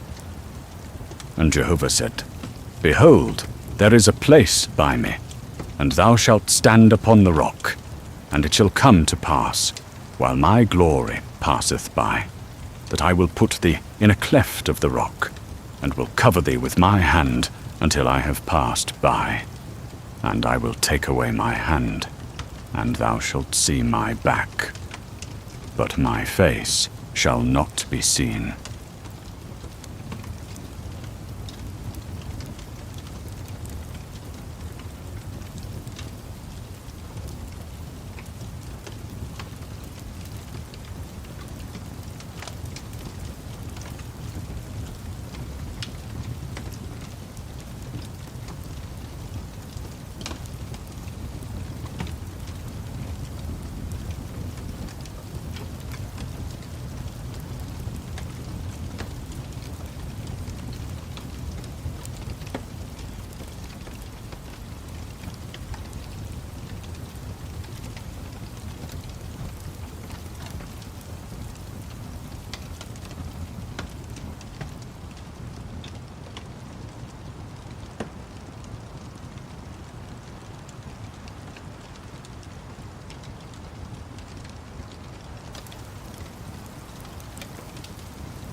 The book of Exodus, chapter 34. And Jehovah said unto Moses, Hew thee 2 tables of stone, like unto the first, and I will write upon the tables the words that were on the first tables, which thou breakest. And be ready by the morning, and come up in the morning unto Mount Sinai, and present thyself there to me on the top of the mount. And no man shall come up with thee, neither let any man be seen throughout all the mount. Neither let the flocks nor herds feed before that mount. And he hewed 2 tables of stone, like unto the first. And Moses rose up early in the morning, and went up unto Mount Sinai, as Jehovah had commanded him, and took in his hand 2 tables of stone. And Jehovah descended in the cloud, and stood with him there, and proclaimed the name of Jehovah. And Jehovah passed by before him, and proclaimed, Jehovah, Jehovah, a God merciful and gracious, slow to anger, and abundant in loving kindness and truth, keeping loving kindness for thousands, forgiving iniquity and transgression and sin, and that will by no means clear the guilty, visiting the iniquity of the fathers upon the children, and upon the children's children, upon the 3rd and upon the 4th generation. And Moses made haste, and bowed his head toward the earth, and worshipped. And he said, If now I have found favor in thy sight, O Lord, let the Lord, I pray thee, go in the midst of us. For it is a stiff-necked people, and pardon our iniquity and our sin, and take us for thine inheritance. And he said, Behold, I make a covenant. Before all thy people I will do marvels, such as haven't been wrought in all the earth, nor in any nation. And all the people among which thou art shall see the work of Jehovah. For it is a terrible thing that I do with thee. Observe thou that which I command thee this day. Behold, I drive out before thee the Amorite, and the Canaanite, and the Hittite, and the Perizzite, and the Hivite, and the Jebusite. Take heed to thyself, lest thou make a covenant with the inhabitants of the land whither thou goest, lest it be for a snare in the midst of thee. But ye shall break down their altars, and dash in pieces their pillars, and ye shall cut down their Asherim, for thou shalt worship no other God. For Jehovah, whose name is jealous, is a jealous God. Lest thou make a covenant with the inhabitants of the land, and they go a-whoring after their gods, and sacrifice unto their gods, and one call thee, and thou eat of his sacrifice. And thou take of their daughters unto thy sons, and their daughters go a-whoring after their gods, and make thy sons go a-whoring after their gods. Thou shalt make thee no molten gods.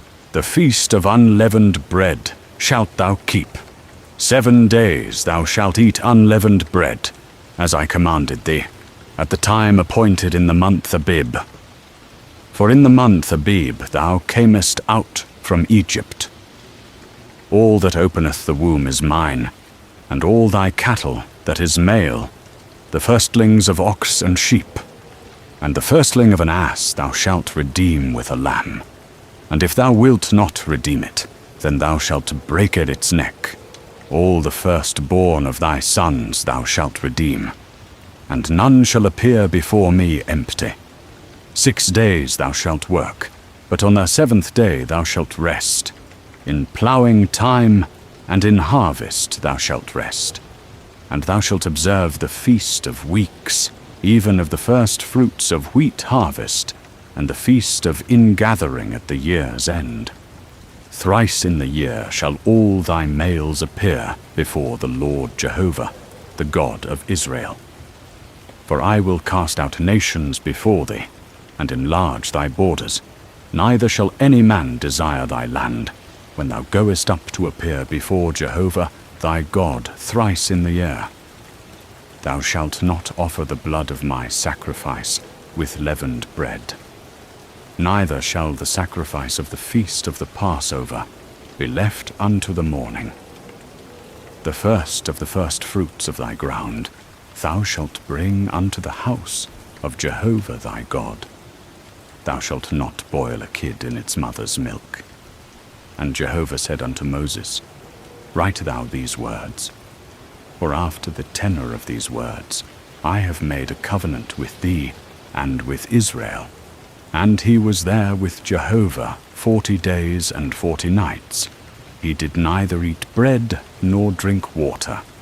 And he wrote upon the tables the words of the covenant, the 10 commandments.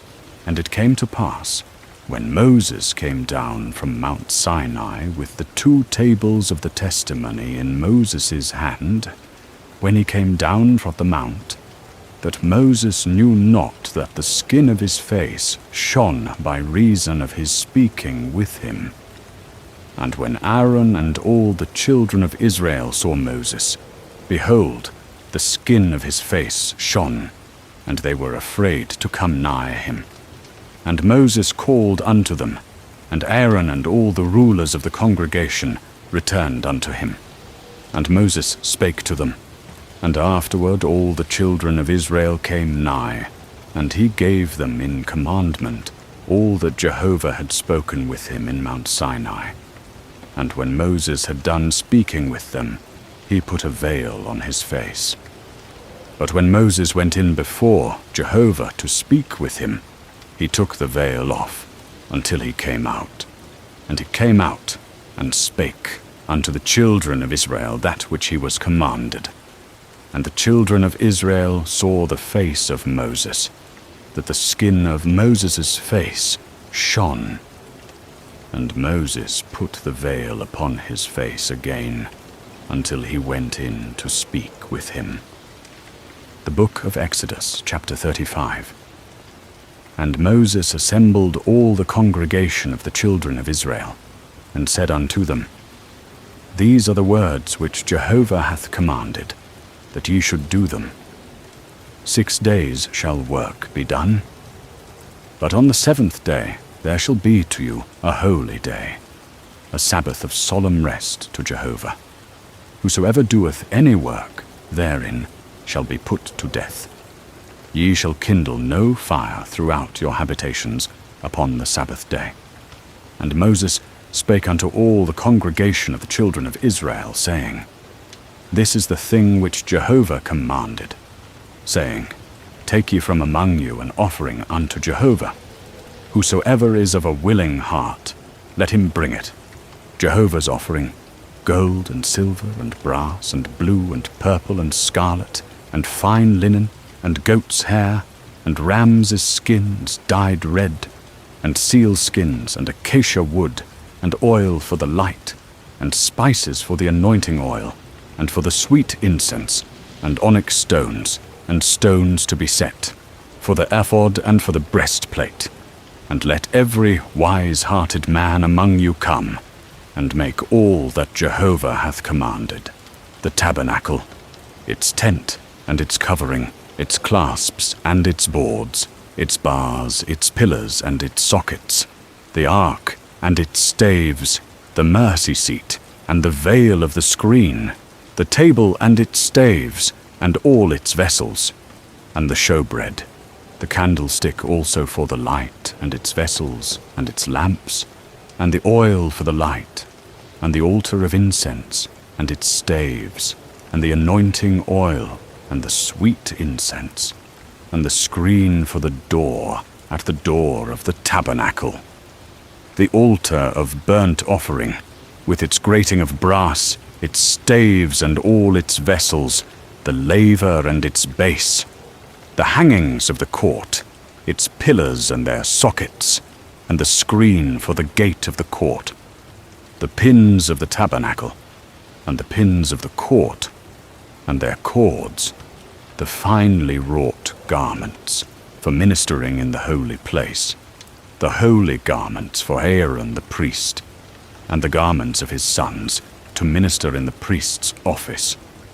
And all the congregation of the children of Israel departed from the presence of Moses.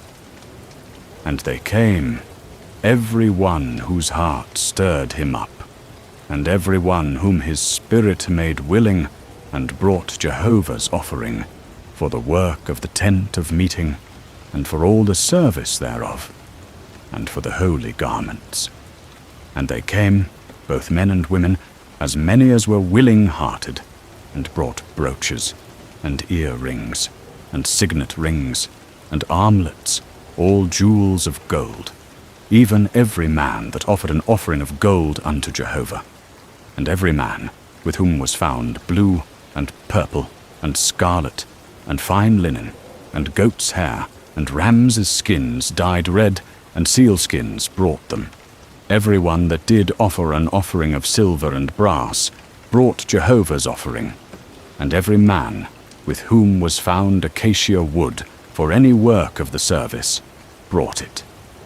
And all the women that were wise-hearted did spin with their hands, and brought that which they had spun, the blue and the purple, the scarlet and the fine linen. And all the women whose heart stirred them up in wisdom spun the goat's hair. And the rulers brought the onyx stones, and the stones to be set, for the ephod and for the breastplate, and the spice, and the oil for the light, and for the anointing oil, and for the sweet incense. The children of Israel brought a free will offering unto Jehovah, every man and woman, whose heart made them willing to bring, for all the work which Jehovah had commanded, to be made by Moses. And Moses said unto the children of Israel, See, Jehovah hath called by name Bezalel, the son of Uri, the son of Hur, of the tribe of Judah, and he hath filled him with the Spirit of God, in wisdom, in understanding, in knowledge, and in all manner of workmanship, and to devise skillful works, to work in gold, and in silver, and in brass, and in cutting of stones for setting, and in carving of wood, to work in all manner of skillful workmanship. And he hath put in his heart that he may teach, both he and Oholiab, the son of Ahisamach, of the tribe of Dan. Them hath he filled with wisdom of heart, to work all manner of workmanship, of the engraver, and of the skillful workman, and of the embroiderer, in blue, and in purple, in scarlet, and in fine linen, and of the weaver, even of them that do any workmanship, and of those that devise skillful works. The Book of Exodus, chapter 36. And Bezalel and Oholiab shall work, and every wise-hearted man, in whom Jehovah hath put wisdom and understanding to know how to work all the work for the service of the sanctuary, according to all that Jehovah hath commanded. And Moses called Bezalel and Oholiab, and every wise-hearted man, in whose heart Jehovah had put wisdom, even every one whose heart stirred him up to come unto the work to do it. And they received of Moses all the offering which the children of Israel had brought for the work of the service of the sanctuary, wherewith to make it. And they brought yet unto him free will offerings every morning. And all the wise men that wrought all the work of the sanctuary came every man from his work which they wrought. And they spake unto Moses, saying, The people bring much more than enough for the service of the work which Jehovah commanded to make. And Moses gave commandment, and they caused it to be proclaimed throughout the camp, saying, Let neither man nor woman make any more work for the offering of the sanctuary. So the people were restrained from bringing, for the stuff they had was sufficient for all the work to make it, and too much. And all the wise-hearted men among them that wrought the work of the tabernacle made 10 curtains of fine twined linen, and blue and purple and scarlet, with cherubim, the work of the skillful workman, made he them. The length of each curtain was 28 cubits, and the breadth of each curtain 4 cubits.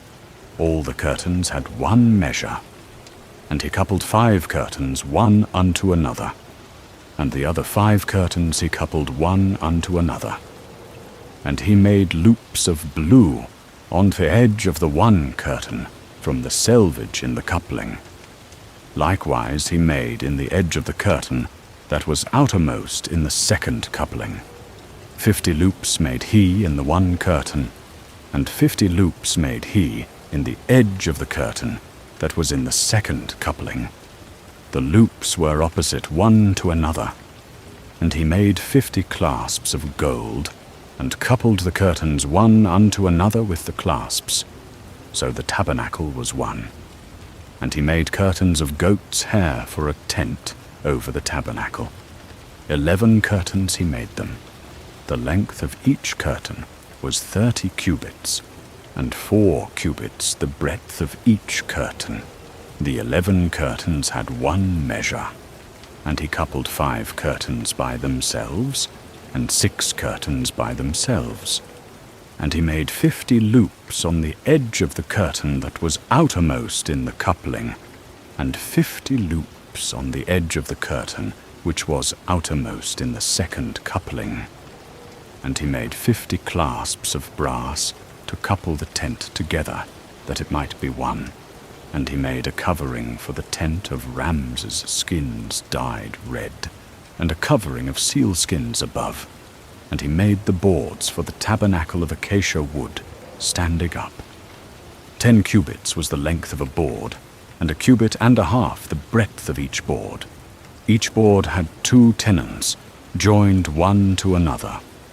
Thus did he make for all the boards of the tabernacle. And he made the boards for the tabernacle, 20 boards for the south side southward. And he made 40 sockets of silver under the 20 boards, 2 sockets under one board for its 2 tenons, and 2 sockets under another board for its 2 tenons. And for the second side of the tabernacle, on the north side, he made 20 boards, and there 40 sockets of silver, 2 sockets under one board, and 2 sockets under another board. And for the hinder part of the tabernacle westward, he made 6 boards. And he made 2 boards for the corners of the tabernacle in the hinder part. And they were double beneath, and in like manner they were entire unto the top thereof, unto one ring. Thus he did to both of them in the 2 corners. And there were 8 boards, and their sockets of silver, 16 sockets. Under every board 2 sockets.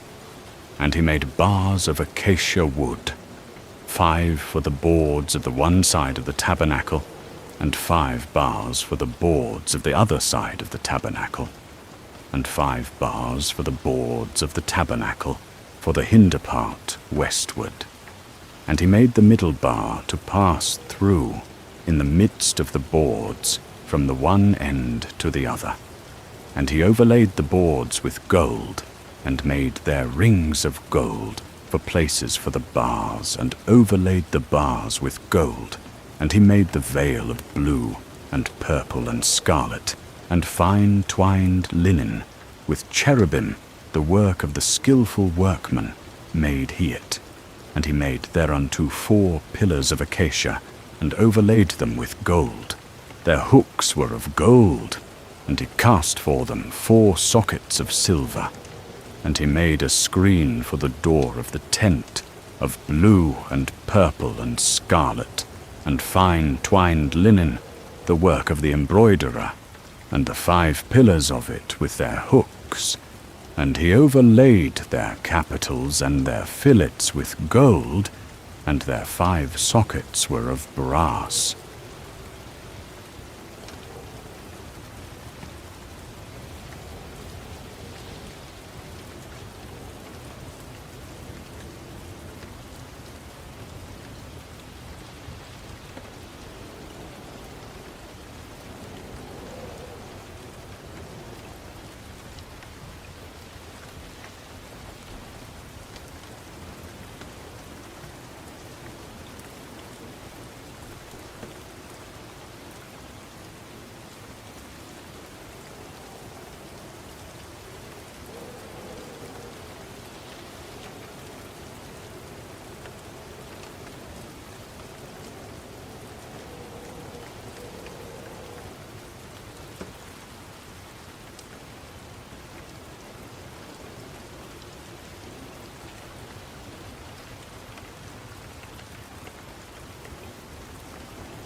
The book of Exodus, chapter 37. And Bezalel made the ark of acacia wood. 2 cubits and a half was the length of it, and 1 cubit and a half the breadth of it, and 1 cubit and a half the height of it. And he overlaid it with pure gold, within and without, and made a crown of gold to it round about. And he cast 4 rings of gold for it, in the 4 feet thereof, even 2 rings on the one side of it, and 2 rings on the other side of it. And he made staves of acacia wood, and overlaid them with gold. And he put the staves into the rings on the sides of the ark, to bear the ark. And he made a mercy seat of pure gold. 2 cubits and a half was the length thereof, and 1 cubit and a half the breadth thereof. And he made 2 cherubim of gold. Of beaten work made he them, at the 2 ends of the mercy seat.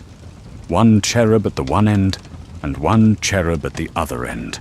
Of one piece, with the mercy seat made he the cherubim at the 2 ends thereof.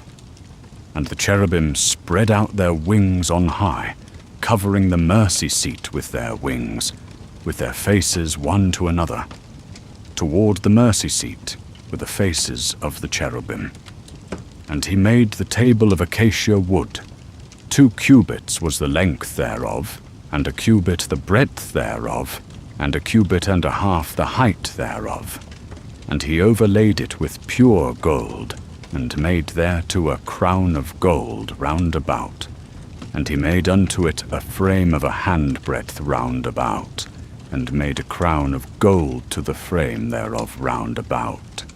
And he cast 4 rings of gold for it, and put the rings in the 4 corners that were on the 4 feet thereof.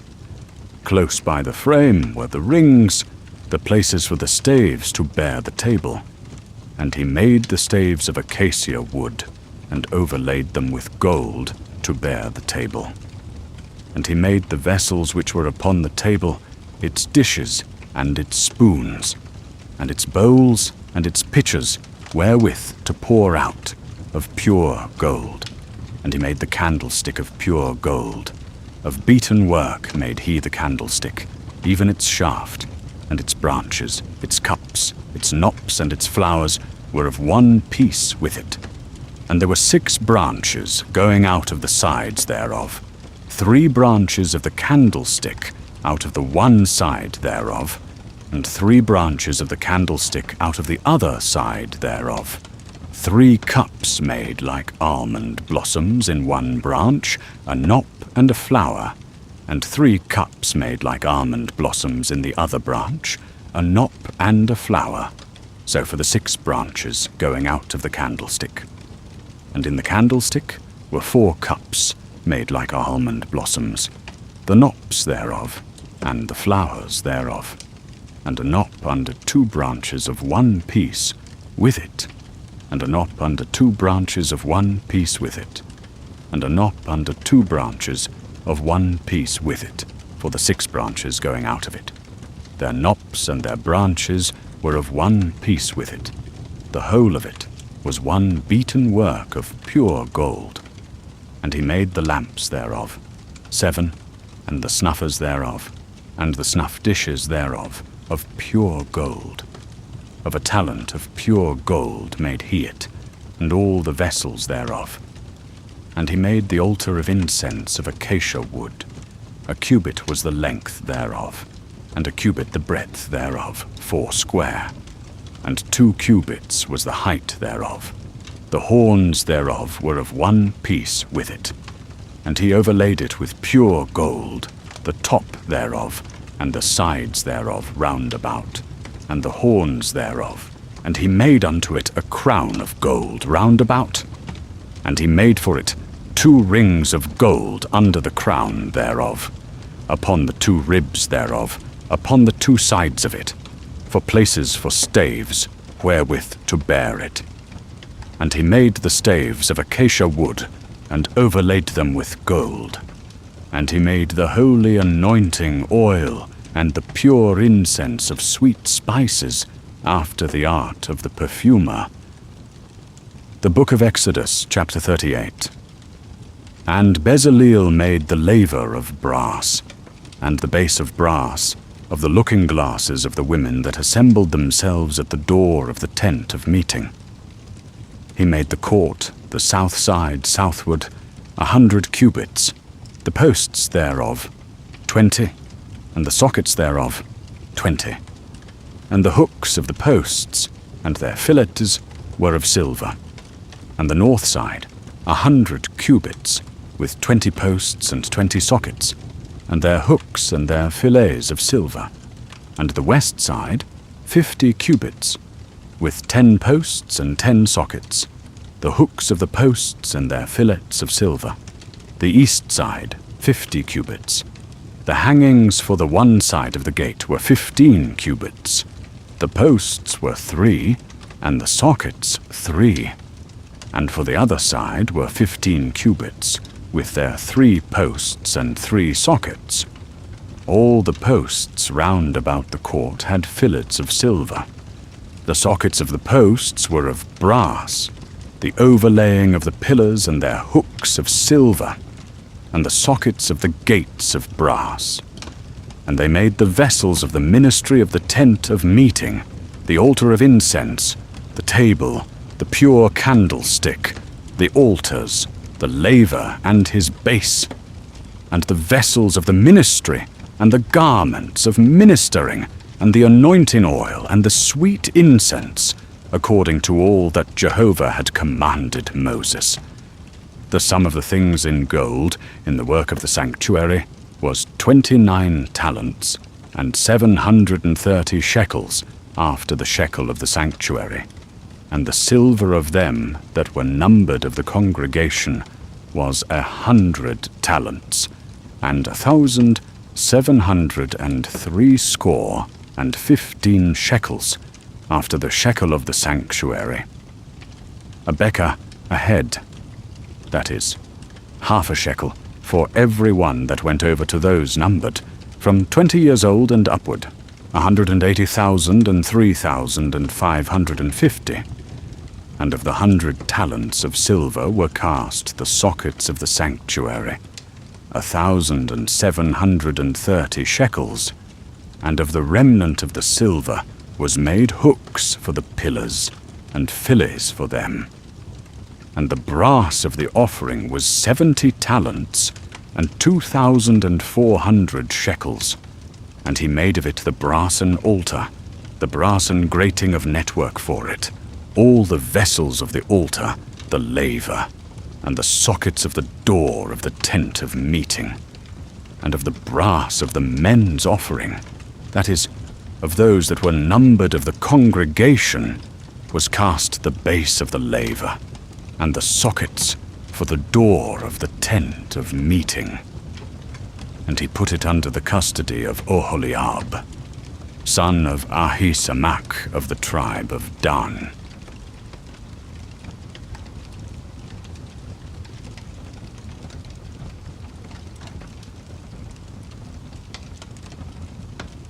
The book of Exodus, chapter 39. And of the blue and purple and scarlet they made cloth of the ephod, with cunning work, and of fine linen, the work of the ephod. And they wrought the onyx stones, and set them in filigree of gold in their settings, as Jehovah commanded Moses. And they made the breastplate of judgment, after the work of the ephod, of gold, of blue, and of purple, and of scarlet, and of fine twined linen. They made it. It was 4 square. They made the breastplate doubled. A span was the length thereof, and a span the breadth thereof. And they set in it 4 rows of stones. The first row, a sardius, a topaz, and a carbuncle. This was the first row of stones. And the second row, a turquoise, a sapphire, and an emerald. And the third row, a jacinth, an agate, and an amethyst. And the fourth row, a chrysolite, an onyx, and a jasper. They were set in gold in their enclosures. And the stones were according to the names of the children of Israel, 12 according to their names, were according to the 12 tribes, and they made upon the breastplate chains at the ends of wreathen work of pure gold. And they made upon the breastplate 2 rings of gold, and put the 2 rings on the 2 ends of the breastplate. And they put the 2 wreathen chains of gold in the 2 rings at the ends of the breastplate. And they made 2 rings of gold, and put them on the 2 ends of the stones of the ephod, on the inward side toward the ephod. And they put the 2 other ends of the 2 wreathen chains in the 2 rings, and put them on the shoulder pieces of the ephod, in the inward side of the ephod. And they made 2 other rings of gold, and put them on the 2 ends of the breastplate, on the side of the ephod inward, over against the other coupling. And they made 2 wreathen chains of pure gold, like the work of the first chains, and put them on the 2 rings at the ends of the breastplate. And they made the rings of the breastplate to be fastened on the ephod by the wreathen chains, above the cunning work of the ephod, as Jehovah commanded Moses. And they made the robe of the ephod of blue, and there was a hole in the top of the robe, in the midst thereof, as the hole of a habergeon. It had a hem around the hole, as it were of a woven band, that it should not rend. And they made upon the hem of the robe pomegranates of blue, and of purple, and of scarlet, round about the hem, and bells of gold between them round about, a golden bell and a pomegranate, a golden bell and a pomegranate, upon the hem of the robe, to minister in, as Jehovah commanded Moses. And they made the coats of fine linen of the ministering priests, of twined work, and the mitre of fine linen, and the girdle of needlework, of cunning work. And they made the plate of the holy crown of pure gold, and wrote thereon a writing, as Jehovah commanded Moses, holiness to Jehovah. And they tied to it a blue lace, to fasten it on the mitre above, as Jehovah commanded Moses. And all the work of the tabernacle of the tent of meeting was made. And the children of Israel did according to all that Jehovah commanded Moses. So did they. And they brought the tabernacle to Moses, the tent, and all its vessels, its clasps, its boards, its bars, its pillars, and its sockets, the covering of rams' skins dyed red, and the covering of badgers' skins, and the veil of the screen, the hanging for the door of the tent of meeting, the ark of the testimony, and the staves thereof, and the mercy seat, the table and all its vessels, and the showbread, the pure candlestick, and the lamps thereof, and the tongs, and the snuffers, and the basins, and the spoons, and the censers, and the altar of incense, and the altar of burnt offering, and all its vessels, and the laver and its base, and the hangings of the court, and the pillars thereof, and their sockets, and the hanging for the gate of the court, the pins of the tabernacle, and the pins of the court, and their cords, according to all their service, and the clothes of ministering, to do service in a holy place, the holy garments for Aaron the priest, and the garments of his sons, to minister in the priest's office, according to all that Jehovah commanded Moses. So the children of Israel made all the work. And Moses saw all the work, and behold, they had done it as Jehovah commanded, even so had they done it. And Moses blessed them.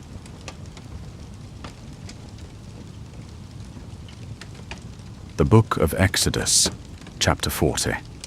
And Jehovah spake unto Moses, saying, On the 1st day of the 1st month shalt thou set up the tabernacle of the tent of meeting.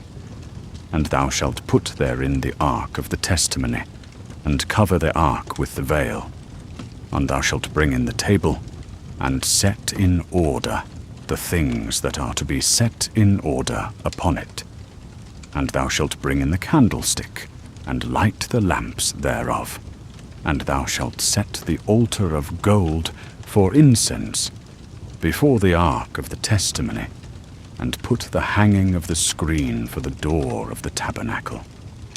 And thou shalt set the altar of the burnt offering before the door of the tabernacle of the tent of meeting, and put the laver between the tent of meeting and the altar, and shalt put water therein.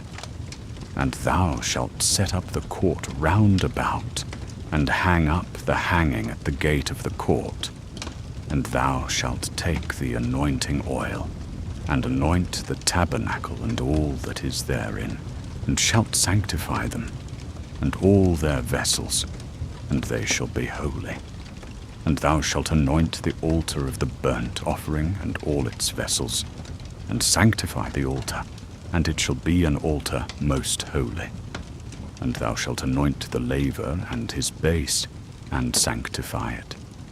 Then shalt thou bring Aaron and his sons unto the door of the tent of meeting, and shalt wash them with water.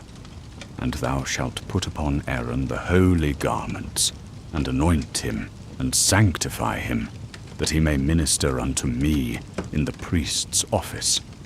And thou shalt cause his sons to minister in the priest's office, and thou shalt anoint them, as thou didst anoint their father, that they may minister in the priest's office. Thus did Moses, according to all that Jehovah commanded him, so did he. And it came to pass on the first day of the first month in the second year, that the tabernacle was set up. And Moses set up the tabernacle, and fastened its sockets, and put in the boards thereof, and set up its bars, and reared up its pillars.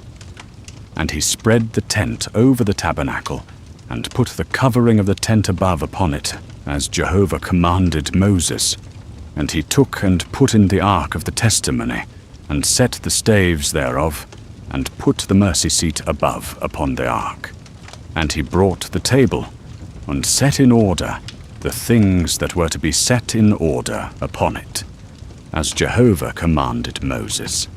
And he brought in the candlestick, and lit the lamps thereof, as Jehovah commanded Moses.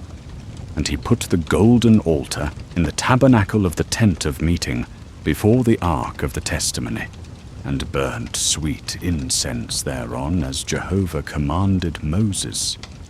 And he put up the hanging of the screen at the door of the tabernacle, and he set up the altar of the burnt offering before the door of the tabernacle of the tent of meeting, and offered upon it the burnt offering and the meat offering, as Jehovah commanded Moses. And he set the laver between the tent of meeting and the altar, and put water therein, as Jehovah commanded Moses. And he set up the court round about, and hung up the hanging at the gate of the court, as Jehovah commanded Moses.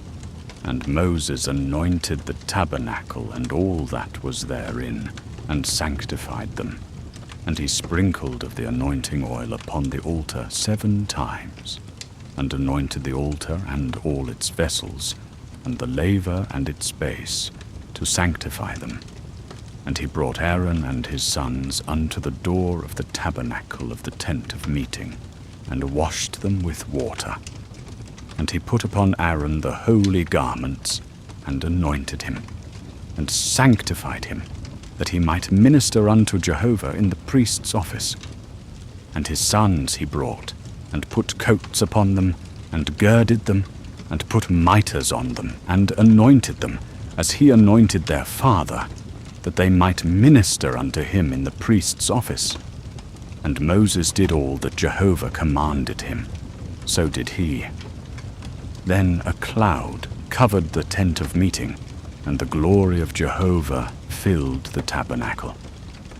And Moses was not able to enter into the tent of meeting, because the cloud abode thereon, and the glory of Jehovah filled the tabernacle. And when the cloud was taken up from over the tabernacle, the children of Israel went onward in all their journeys. But if the cloud were not taken up, then they journeyed not till the day that it was taken up.